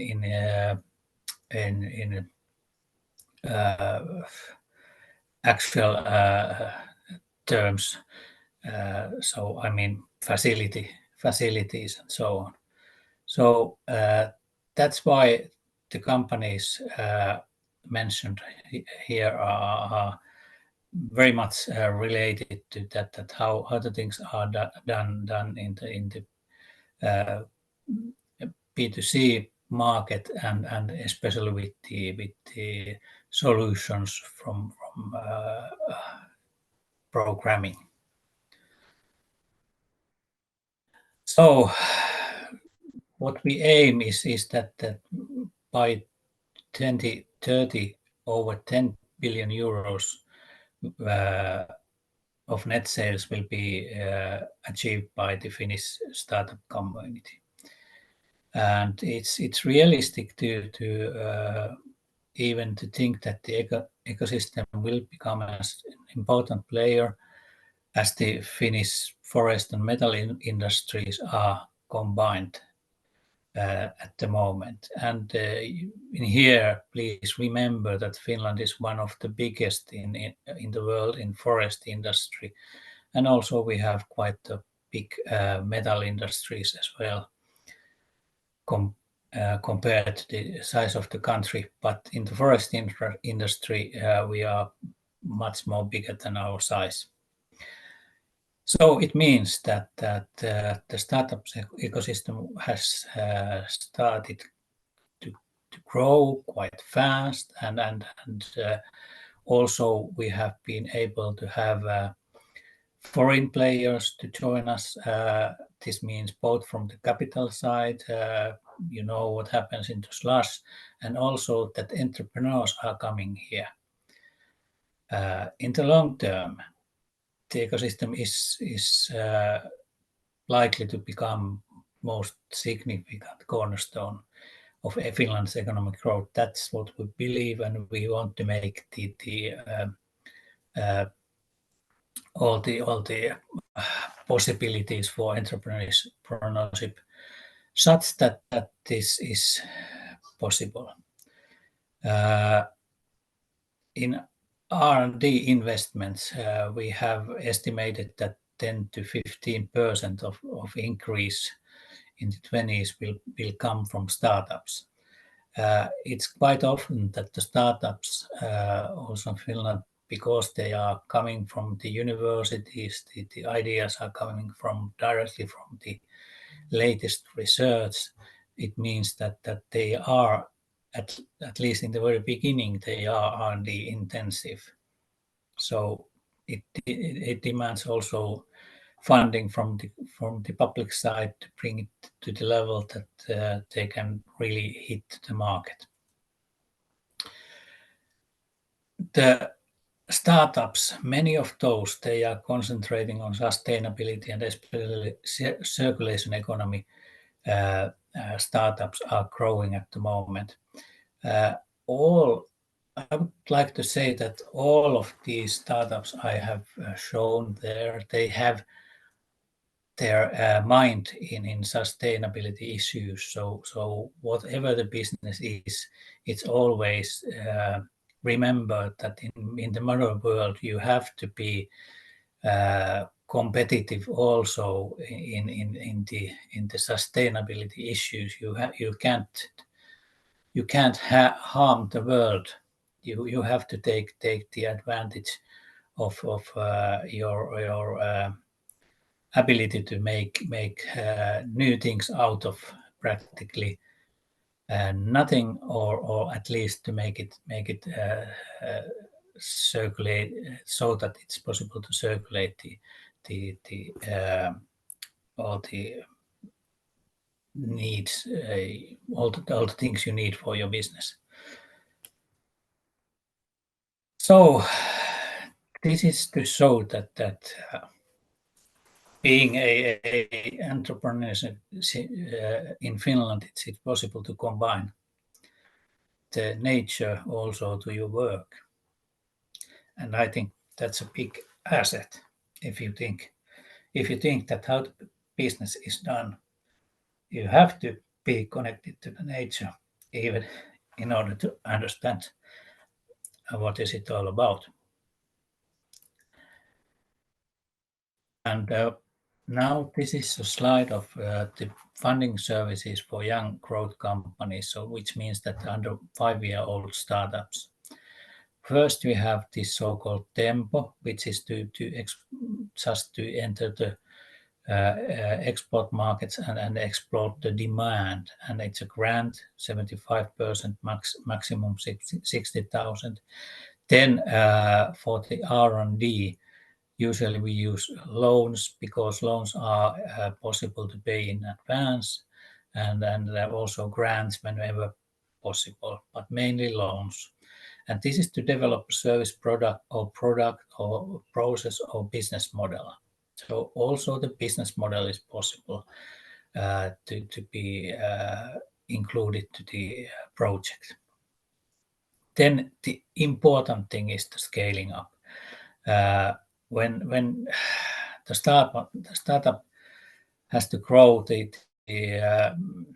you need more capital. You need more assets to be really entering to the market. This is done in 3 to 4 phases. There's grant maximum 500,000, and then of course loan is also available, and this is 70%.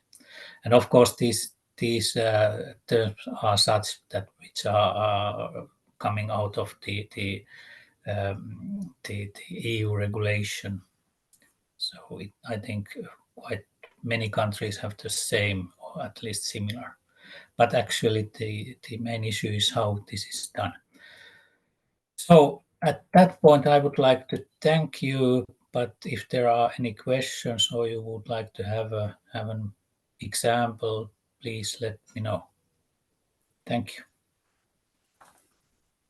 Thank you very much. We now have time for questions and discussions. Does anyone want to start us off with the question for Reijo about Finland's approach to financing startups, young people, and those working in the green and sustainable fields? We're a small group, so feel free to just open your mic and jump in.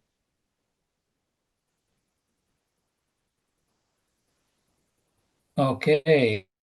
If not, I'm very happy. And if there are any questions later, please don't hesitate to contact me. You have my email address in the slide, and so if you are interested to learn more, don't hesitate to contact me. Thank you. I have one addition if I can at this point. Yes, please. Reijo most probably knows more about this since you actually work at Business Finland, but I think it's worth also mentioning that you had on that one slide, for example, ISI and IQM, which are university-based spin-offs, and they actually utilized, one of them utilized, I don't think the other did, the research to business funding, which Business Finland also gives actually as research funding for university research groups in order to mature the technology enough to be ready for setting up a spin-out company. And I think that's, even though it's a small portion of the Business Finland funds, I think it has a huge impact on the actual green companies that come out of Finland. Thank you, Ahmed, for pointing this out. This is actually very true, and I didn't put that into this presentation, even though, as you pointed out, and we know, for instance, the position of IQM, who just said last week in Malaga in the industry days that the next aim is to make a new Airbus with IQM. So IQM, for those who don't know, it's the quantum computer. So it's a really big issue in our capabilities to solve things in the future.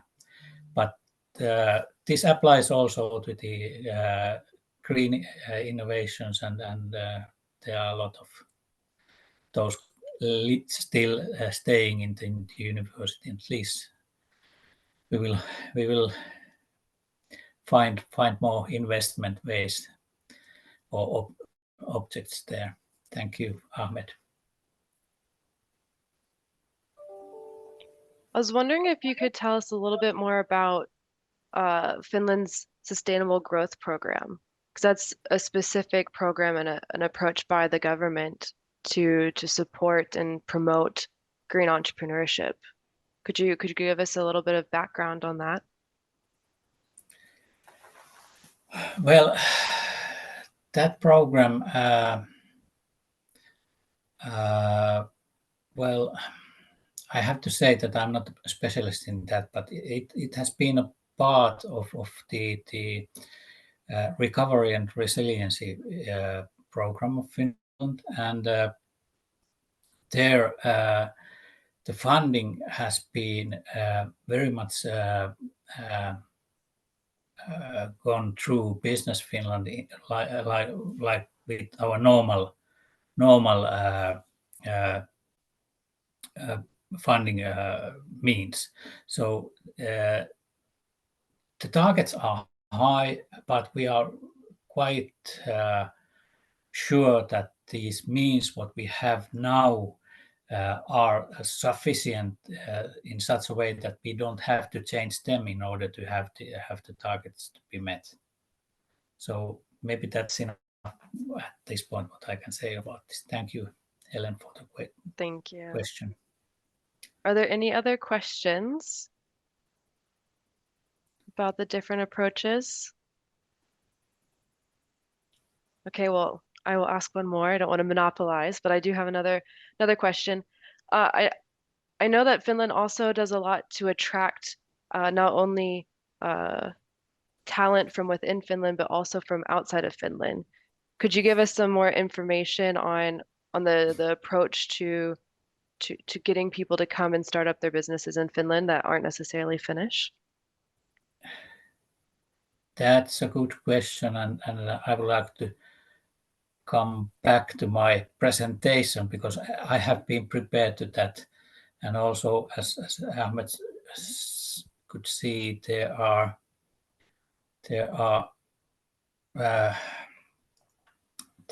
was something about the ISI and how it has gained its funding, but we have a startup permit at the moment, which means that a residence permit for innovative startup entrepreneurs coming outside from the EU area is possible. It's for maximum 2 years, and of course then it's possible to extend the residence. One-line application and evaluation by the Business Finland and Finnish Immigration Services, and of course spouse and children can apply as family members as well. So we are really wanting people to come outside of Finland because I think the premises here are good, the welfare system is good, the nature is close, and this is a great place to make business, and you have already a community to support you. Thank you.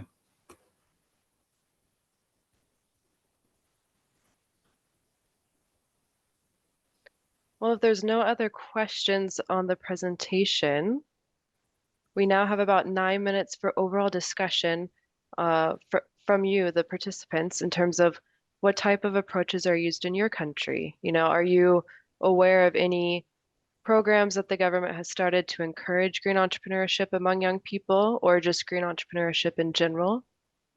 We've seen a good example of the Finnish approach, but what's the approaches that you've seen in your work or have you come across?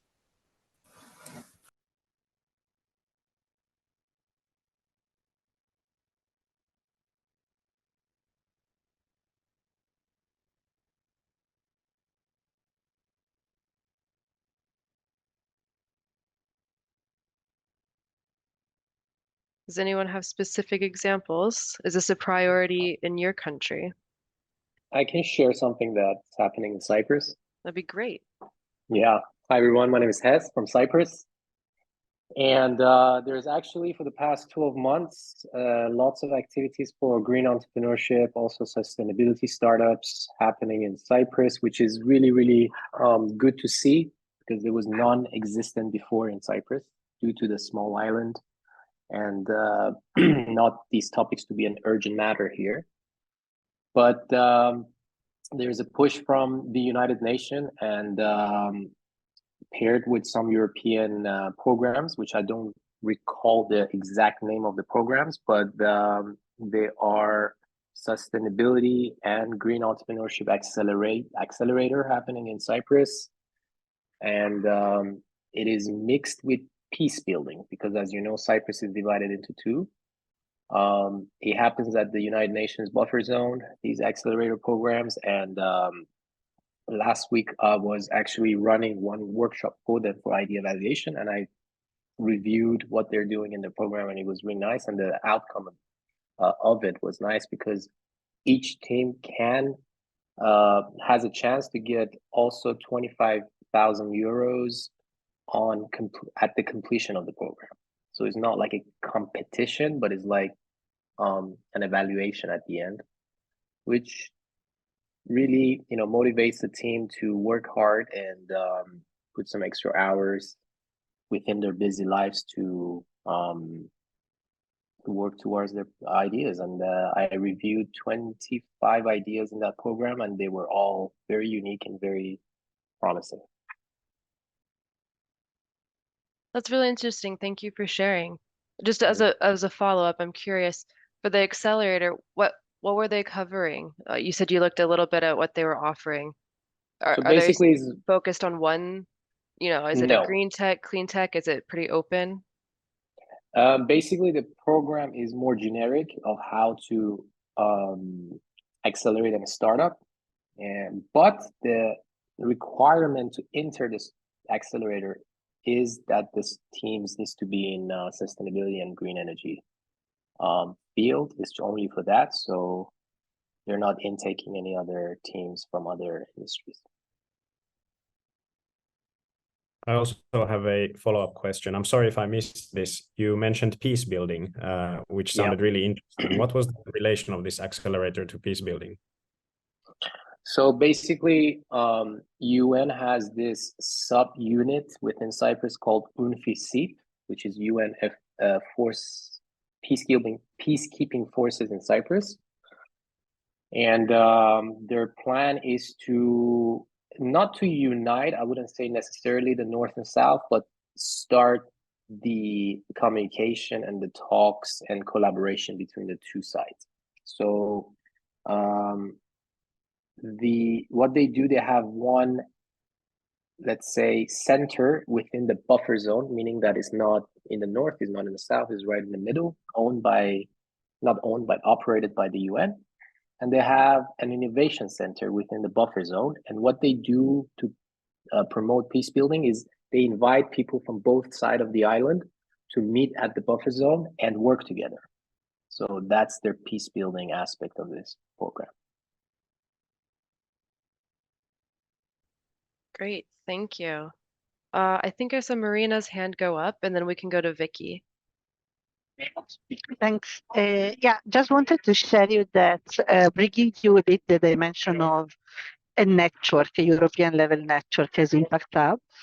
We have set green entrepreneurship as one of the two main pillars for our Ambition 2030 strategically, and all the European Impact Hubs are actually following on this. So it's also a priority for the hubs.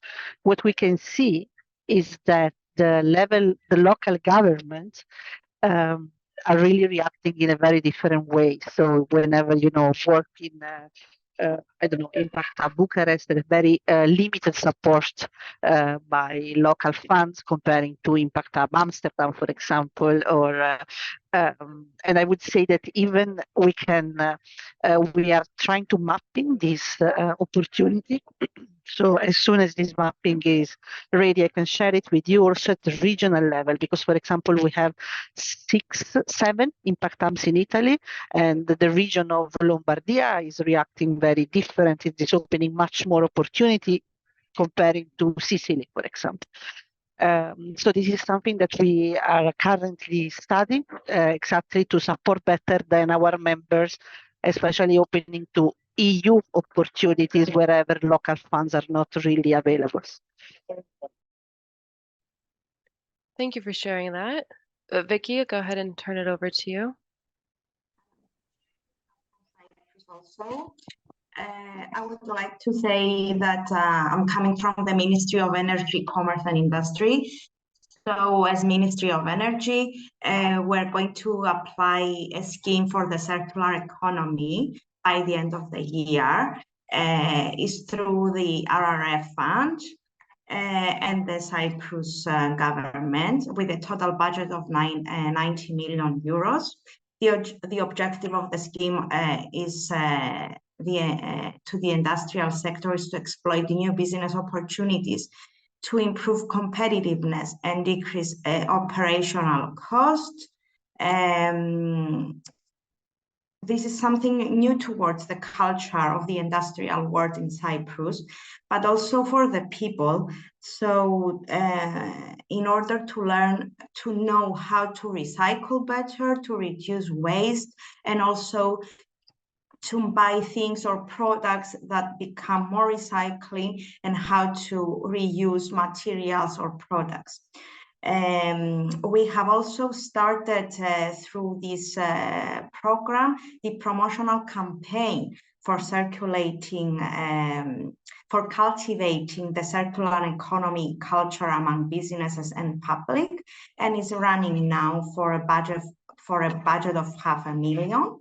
Next step is the implementation of the scheme of 14 million euros to be allocated by the end of 2026. And also, we are going to develop a sharing platform between people and businesses where can share equipment, waste, material resources, and personnel between them.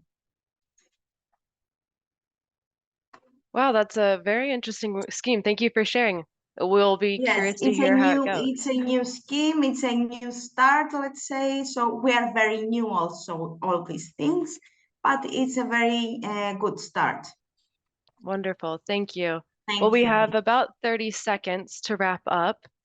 So I'll pass the floor briefly to Anastasia and then Melise. Hopefully we don't get cut off. Hello, everybody. I come from the Greek Ministry of Development.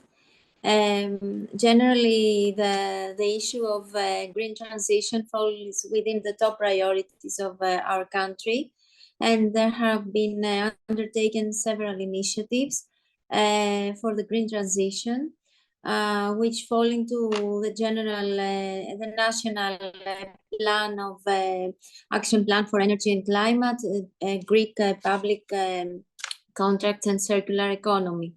As far as the green entrepreneurship is concerned, lately the government has pre-announced several projects co-funded by the European Regional Development Fund. The one is the Action Bundle Green Transition for SMEs, which encourages investment projects that aim to utilize and develop modern technologies or to upgrade their product and services and their activities in general.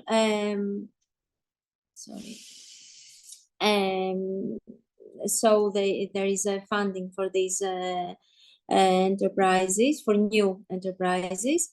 And also we have the creation of new and strengthening of newly established businesses in order to deal with the social and economic effects which are brought about through the path to the goal set by the European Union for zero net emissions.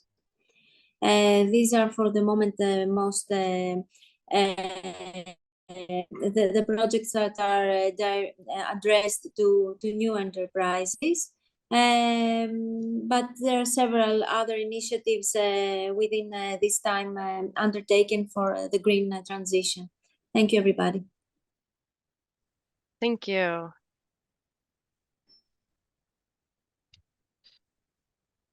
Melise? Oh. Hello again, everyone. 1 second as I put you back into the breakout rooms. Should work.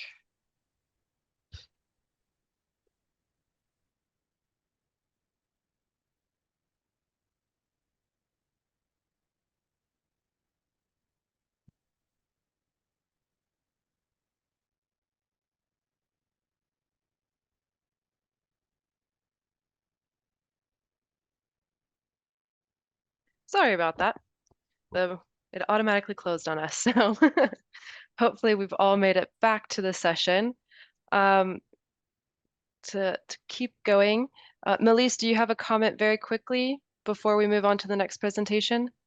Yeah, so it would just be an example from where I'm originally from Turkey. Turkey has a national agency for innovation and technology and science, and every year they open programs to support entrepreneurs, and they have something that specifically targets young entrepreneurs who are still enrolled in uni up to PhD or recent graduates, which can benefit from grants if they come with a project idea on the thematics that are each year revised, such as biodiversity, smart transportation, sustainable agriculture, and so on. And they do it with chambers of commerce and universities, technology centers, to also provide incubation to teach young entrepreneurs how to develop a business plan, to teach young entrepreneurs on marketing, etc. So it's called the BIG program, the 2 double G. So it was just an example from the Turkey I wanted to add. Thanks.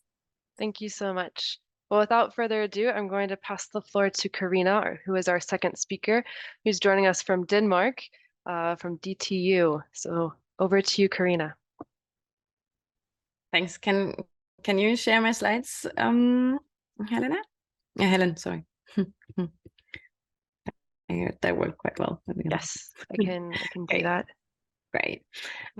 Yeah, thanks for having me here today. My name is Karina Lambeck, and I'm an associate professor at DTU Entrepreneurship. And I'm also, you could say, the founder and now academic director of our rather new MSc program in technology entrepreneurship. And I'm going to talk about this program, but also about the initiatives we have at DTU that support green entrepreneurship more general. Next slide. DTU is a technical university and has been founded by Hans Christian Ørsted. And you might know another famous Danish Hans Christian, namely Hans Christian Andersen. And he's famous for its fairy tales. And it's said that these two Hans Christians are actually been close friends, which might explain this still very, very modern mission that Hans Christian Ørsted gave DTU when he founded it. It is to develop and create value through technical and natural science for the benefit of society. So this mission is still valid for us and has a very strong impact on how we design and develop technology at DTU. Next, please. Innovation at DTU takes place at many different places. So that's probably typical to any other university. So we have these different departments that do research and education in various topics that are relevant for the green transition, for instance, DTU Aqua or DTU Wind. And then we have the departments and center with a strong focus on entrepreneurship, like us at DTU Entrepreneurship, where we do research and education for translating technical knowledge into something for the benefit of people or the planet. And we also are very lucky to have DTU Skylab, which is our makerspace, which supplements this with extracurricular activities and a lot of support. What might be a bit special, though, is that at the master's level at DTU, every student is taking a mandatory course both in innovation, but also in quantitative sustainability. So every graduate, no matter which engineering line they are studying, they come out with a good understanding about how technology can be used for the benefit of society. So I will start a bit about what we're doing at DTU Entrepreneurship and how this is linked with the other activities. So DTU Entrepreneurship, our mission is on the next slide,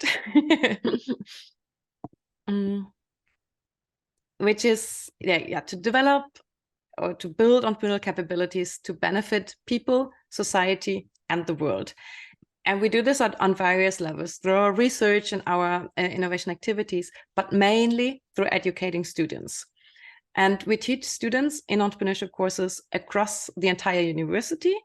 But 4 years ago, we also started or launched a new master's program that is particularly targeted at those who want to become an entrepreneur. And we did this for several reasons. One was that it changed, the students' mindset has changed a lot. So when I started teaching entrepreneurship almost 20 years ago, it was more like, oh yeah, you want to become something else, an engineer, but there might be also this opportunity to become self-employed, to become an entrepreneur. And it was really like giving them an alternative idea that most of the people had a really bad opinion about this capitalists just having something bad in mind. And then it changed 10 years ago, maybe, where it was a lot of students coming to us and saying like, I want to have an impact. I want to change something. Can you help me building my own startup? And we realized from being a technical university was like the students was a difficult technical background only, that they were missing some capabilities or abilities to make this happen.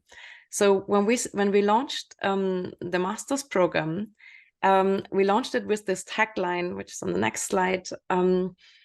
You can start your business, and like when you graduate, you have a degree, but also a startup. And we did this with diversity in mind. So usually DTU takes in students with a background in natural science or engineering, but our program is a team-based master's program. So we take students in with all kind of backgrounds that want to become entrepreneurs, that who want to make an impact. And you can see this on the next slide, where it's like, it's not only the engineers, it's also people from a business background, humanities, arts and design.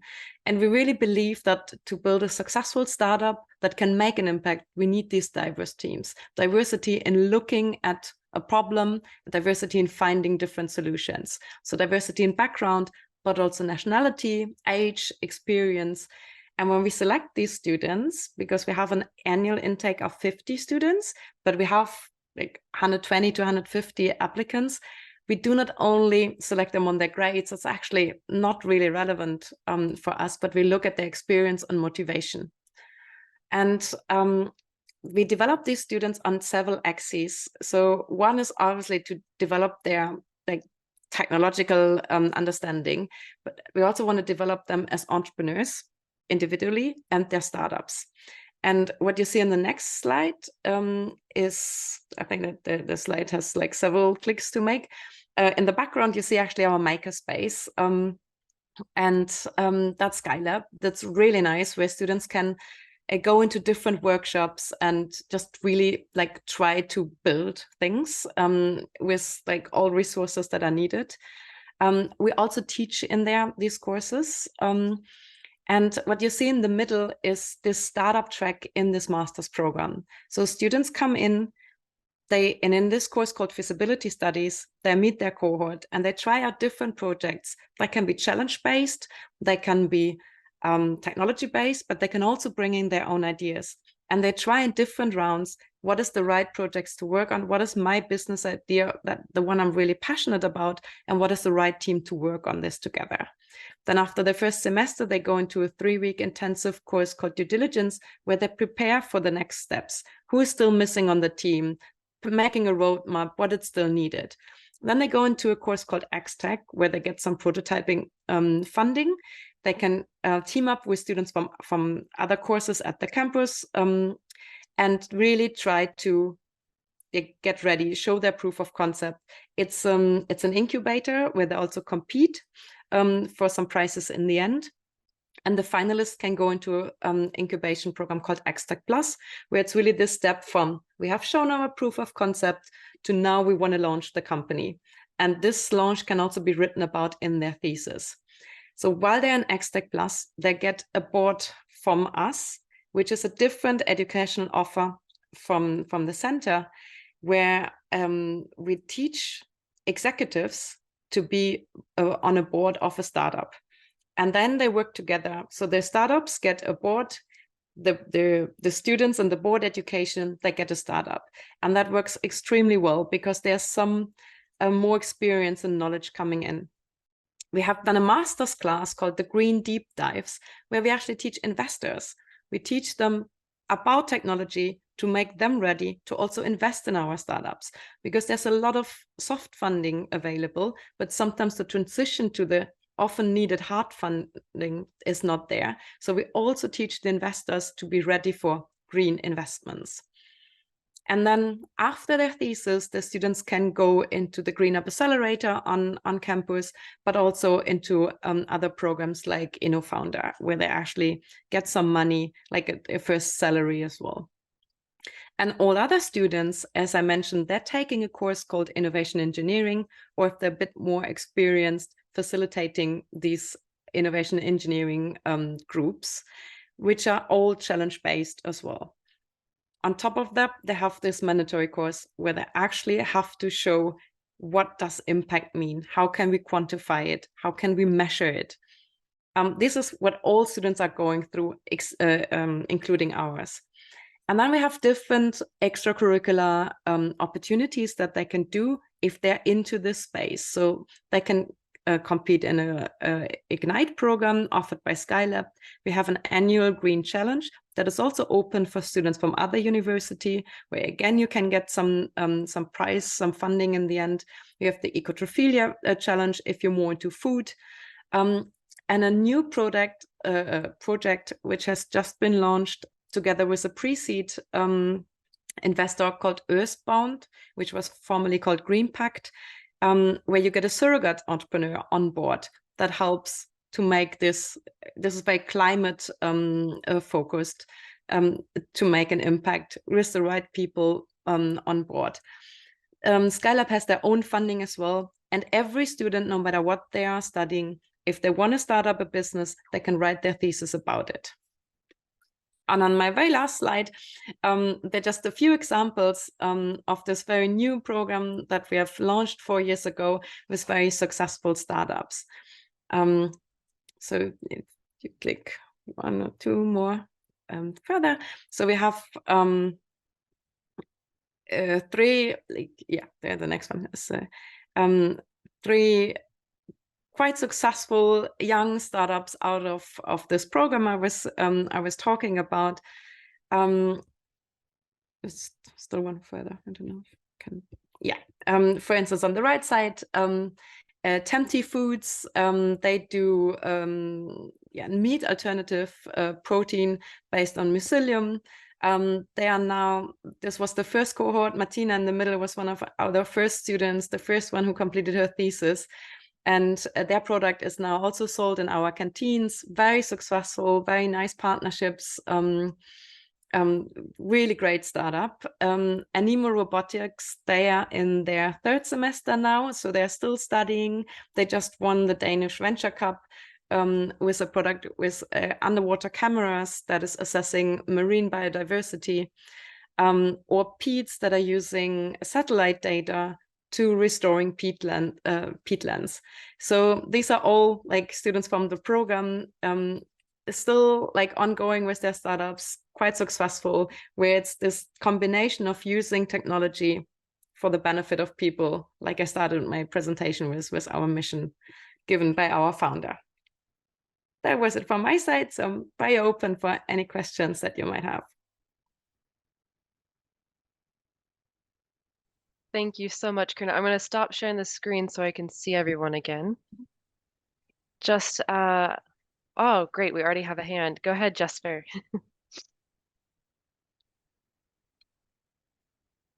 That was an applause, but I would like to add, because I'm also from Denmark, from a Danish university, and we're currently in a project with the DTU and CBS, University of Southern Denmark, and so on. Many of us, where I really want to thank DTU, because some of your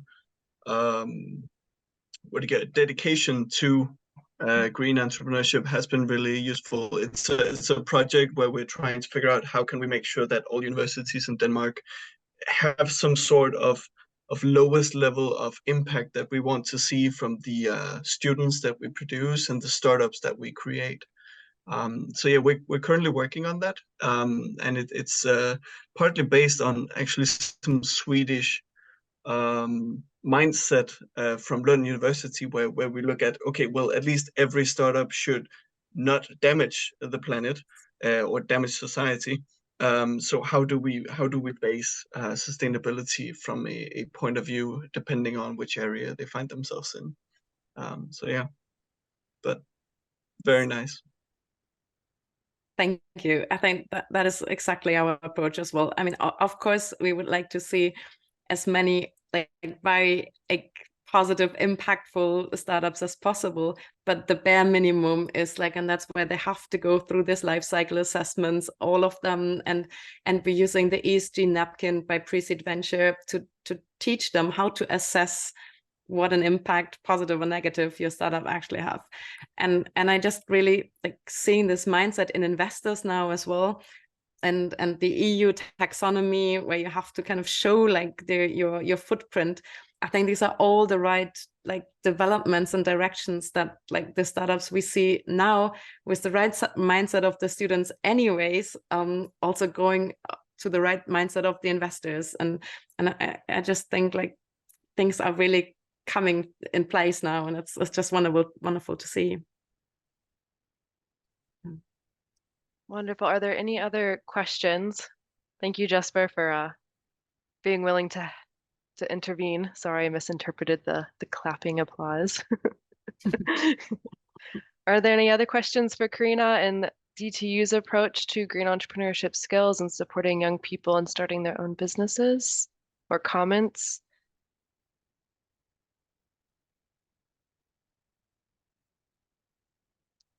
Kirsten, I saw you unmute. Go for it.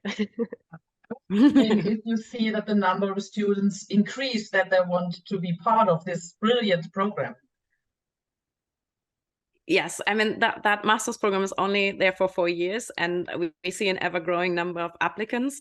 But in general, also students who are studying to become an engineer, they really like in these courses and like halfway through switch their mind and say like, I actually can have an like my personal impact can be so much stronger within a startup, because I don't have to wait for this large corporation to move and do something, which always takes time. And they're just much more open than like 20 years ago. And I think that's really great. I think we're really like dealing with a generation that just wants to do the right things. And yeah.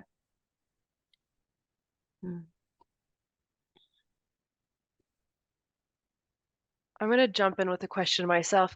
I'm curious, as the students come to you, I know that it's a master's level, so they come with a certain level of skills and diplomas, but in your opinion, if we're looking more downstream, how do we get more students to be interested in these types of degrees, or what type of skills should we be introducing, at the high school or even earlier? In your opinion, when should it start? What skills would you want to, pass on for the next round of students? Yeah, I don't think we can start early enough. My son is now in the first class, and they have entrepreneurship weeks in their schools already. So I really think this is something like as early as possible. Like we have 3 kids here, and whenever they want something, we ask them to pitch, like to get their skills ready. And we definitely have offers to attract students with like science days and girls days, and to really see what technology can do, to also put them on that right educational path, because at least in Denmark you have to choose your high school accordingly. And I think just giving them like ideas about what they can use like their skills for, like can't start early enough. Great, yeah. Any other questions from the group? I have one more. I don't want to monopolize, but I'm curious, in the startups that you featured, there were several women, but do you see a gender divide in the master's courses or in the startups? In our work, we see that there tends to be fewer women involved in STEM or in these types of areas, and that's something that we're trying to solve and propose policy to support. Is that true in this case? Do you see a gender divide? We do have in all of our programs, we do see a different ratio of women according to the program. So in mechanical engineering, you still have mainly men, whereas in design and innovation, you have more female students than male by now. So it does depend a bit on the program. However, when we promote our material, like whatever we put on the website, we usually use consultants to help us trying to be as gender neutral in our words and language. It does help that one of the first startups out of the program was an all-female one. So this does help to promote these role models. But I do in general, I think the more impact you can make, the more attractive it is also for female students. But in our program, we're still only at 40%. So we do aim at a 50-50 ratio. Yeah. Interesting. Ahmad, would you like to add something? I have a question. It was really refreshing to hear about a degree which is somewhere in between a science degree, because usually these entrepreneurship degrees are in business schools. So this is actually for me first, which is a tech degree, but with the intersection between tech students and business students, because usually when talking about commercializing technology, especially with a high skill level requirement, the tech part turns off business students and then the business part turns off tech students. So how have you managed to attract technical students to sort of a businessy degree with lower tech stuff? Yeah, it is still sometimes a bit tricky for us to get these students who really aim at becoming engineers, because the degree they get in this master's program is slightly different, at least in Danish. It's not different in English. It's a master in science, but in Danish it makes a difference. So I don't want to go into details. And that for some students with a very, very technical mindset, that is like they do think twice whether they want to get an engineering degree or this degree in technology, which is slightly different. But we do want to attract those who want to become entrepreneurs. If they're really on this track, I want to become an engineer, they might not be the right ones. But those that we have, they really have the mindset about, I want to use technology for something. It is technology for people, which is our strategy at DTU for at least 2 more years. And these are the right mindsets that we want to attract. So those that are not necessarily caring for their grades, but for what is the business being able to do. So it is it is slightly different, but we do have like at least 40% people with a technology background, because it's still a technology entrepreneurship degree. So it's not only social, or there is a bit of a difference. And yeah, it does seem to attract enough good students, but it is something we were very worried about in the beginning, if that slightly different degree would actually keep those good engineering students away, but luckily it isn't. So thanks. Thank you.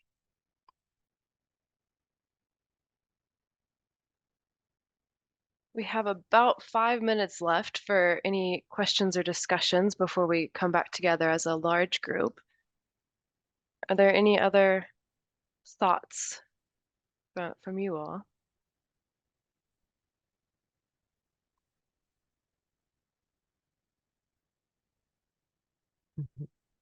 Yes, Julien. Yes, a very simple question to our speaker, Karina. Many thanks, and it's really interesting and fascinating for me.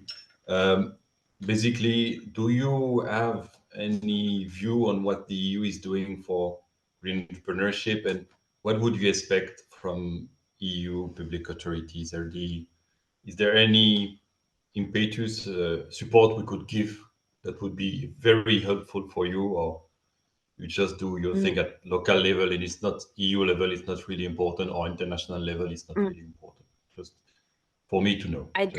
I do think that this new taxonomy is extremely helpful in promoting the right startups. I think this is the thing where I can see on whatever like event I am, everybody's thinking like, okay, we're probably gonna see less and less startups that brings you automatically a beer from the fridge to your sofa. Like these kind of funny gadgets no one really needs in this world. And they're just fun to do, but like they don't have an impact at all. And I think now like that they have to report their impact, both on the positive or negative side. I think this is something that is really helpful in also getting the right investments on board and putting like the students at the right mindset. I think that was one of the most helpful things. More things like this, yes.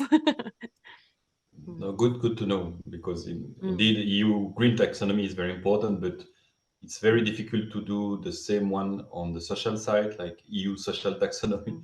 But many thanks for this feedback, because it shows that okay, it can be good. Thank you. Yeah.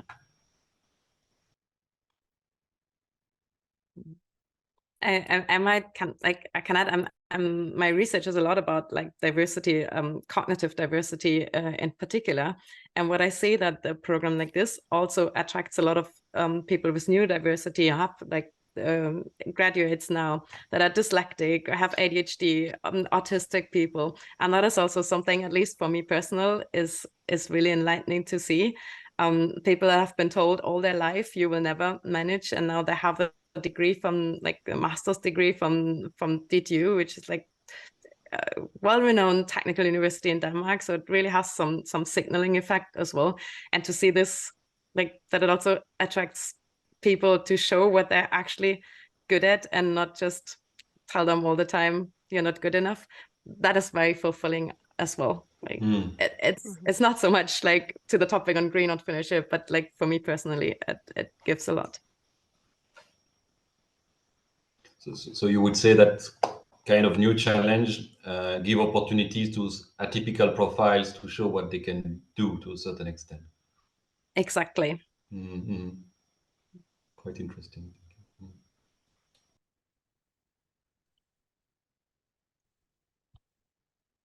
Well, one of the questions we asked our panelists earlier was if they could, wave a magic wand, basically, and policymakers were required to do whatever they wanted to help support green entrepreneurs and specifically young people. What would it be? Do you have something that you wish could be enacted in Denmark, or maybe it exists in Denmark, but it's a special thing and doesn't exist elsewhere? What could be really helpful to creating a stronger pipeline of young people interested in sustainability and actively pursuing startups? I think the thing we always try to, and we probably could still be much better, is getting the right actors to talk to each other. So when you said the pipeline, I think that is the magic word. So like having this great initiatives at high schools already, starting very early. Now, like we try our bit of teaching investors as well, because they are often not the best knowledgeable people on these new technologies, on what could they do for the green transition. And we have been very fortunate to have Tommy Ehlers on board on that part, who is a former Ministry for Higher Education, but he's also a serial entrepreneur and has been in the Danish version of Lions Den. So he attracts the right crowd in these endeavors. And I think that is something where I think I learned a lot about having the right people on board, those who have a strong voice, and using them to promote these things, which have much bigger reach than. So it's really all about collaborating with the right actors on all kind of levels. Yeah.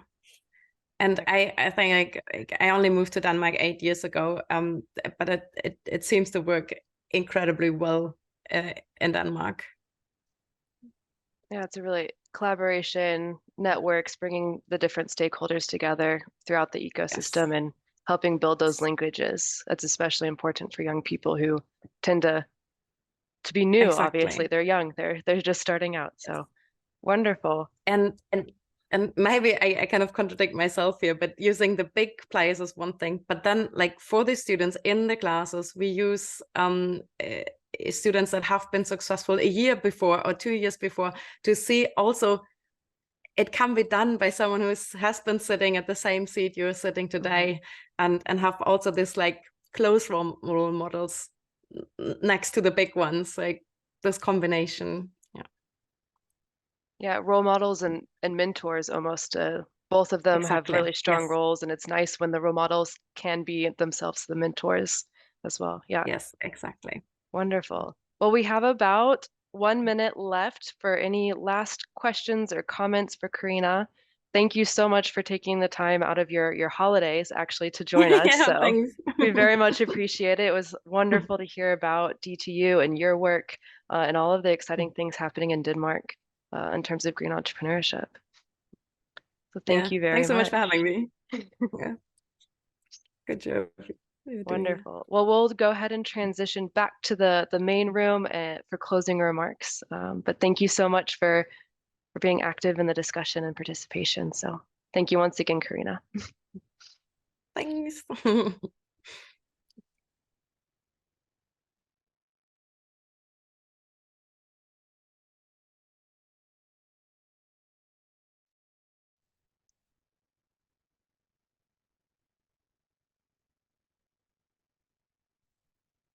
Welcome back, everyone. I think we're just transitioning from the breakout rooms from some two great examples of work in the green entrepreneurship area. So we won't keep you too much longer. We just want to wrap up today's workshop and give you some next steps. So I will pass the floor to Julien for the closing remarks. Yeah, thank you, Alan. But well, very, very briefly, I can only thank you and David for the organization of this very nice session. And I would like to thank also all the speakers and panelists. Well, I think that it's very energizing to see all this initiative going on. I think that for young people, indeed, if they want to make an impact quickly, it's sometimes easier for them to set up their own thing instead of joining a large corporation. And that's a lesson I take with me. Also, I heard that you sometimes have to educate your clients once your business is set up. So you have to say why you do things differently and how it matters. I'm also positively surprised to see that the EU taxonomy does have a role in guiding investors and initiatives. That's reassuring for the work we do at your level. And also, I think that green entrepreneurship is really much linked to creativity and innovation. We discussed with the other group the week before. It triggers nice development, nice innovation. It attracts unatypical profiles for unatypical challenges, basically. So thank you for everything. I tell to the group that the third capacity building we will have on the YEPA will be about social entrepreneurship. And we hope that together with the OECD, we could make a link with an important conference that will take place in Liège in February. But we will keep you updated about that. So thanks to everyone. Back to you, Ellen. Thank you, Julien. Yes, not to take too much more of your time, we can wrap up a few minutes early. But as Julien said, the third workshop will be in the new year in 2024, probably in February. So you will receive information on terms of the timing and voting, just like we did last time, but in a few months. As a reminder, we will circulate the presentations from today's case studies. So you will get the PowerPoints, and we will also circulate the updated discussion note that will highlight the different themes that were picked up during the discussions, as well as the case studies and panelists. So without further ado, I just want to thank you one more time for staying until the end and participating in the YEPA workshop. It's always a pleasure to see you. So Nice to have see a you. great Thank you. afternoon.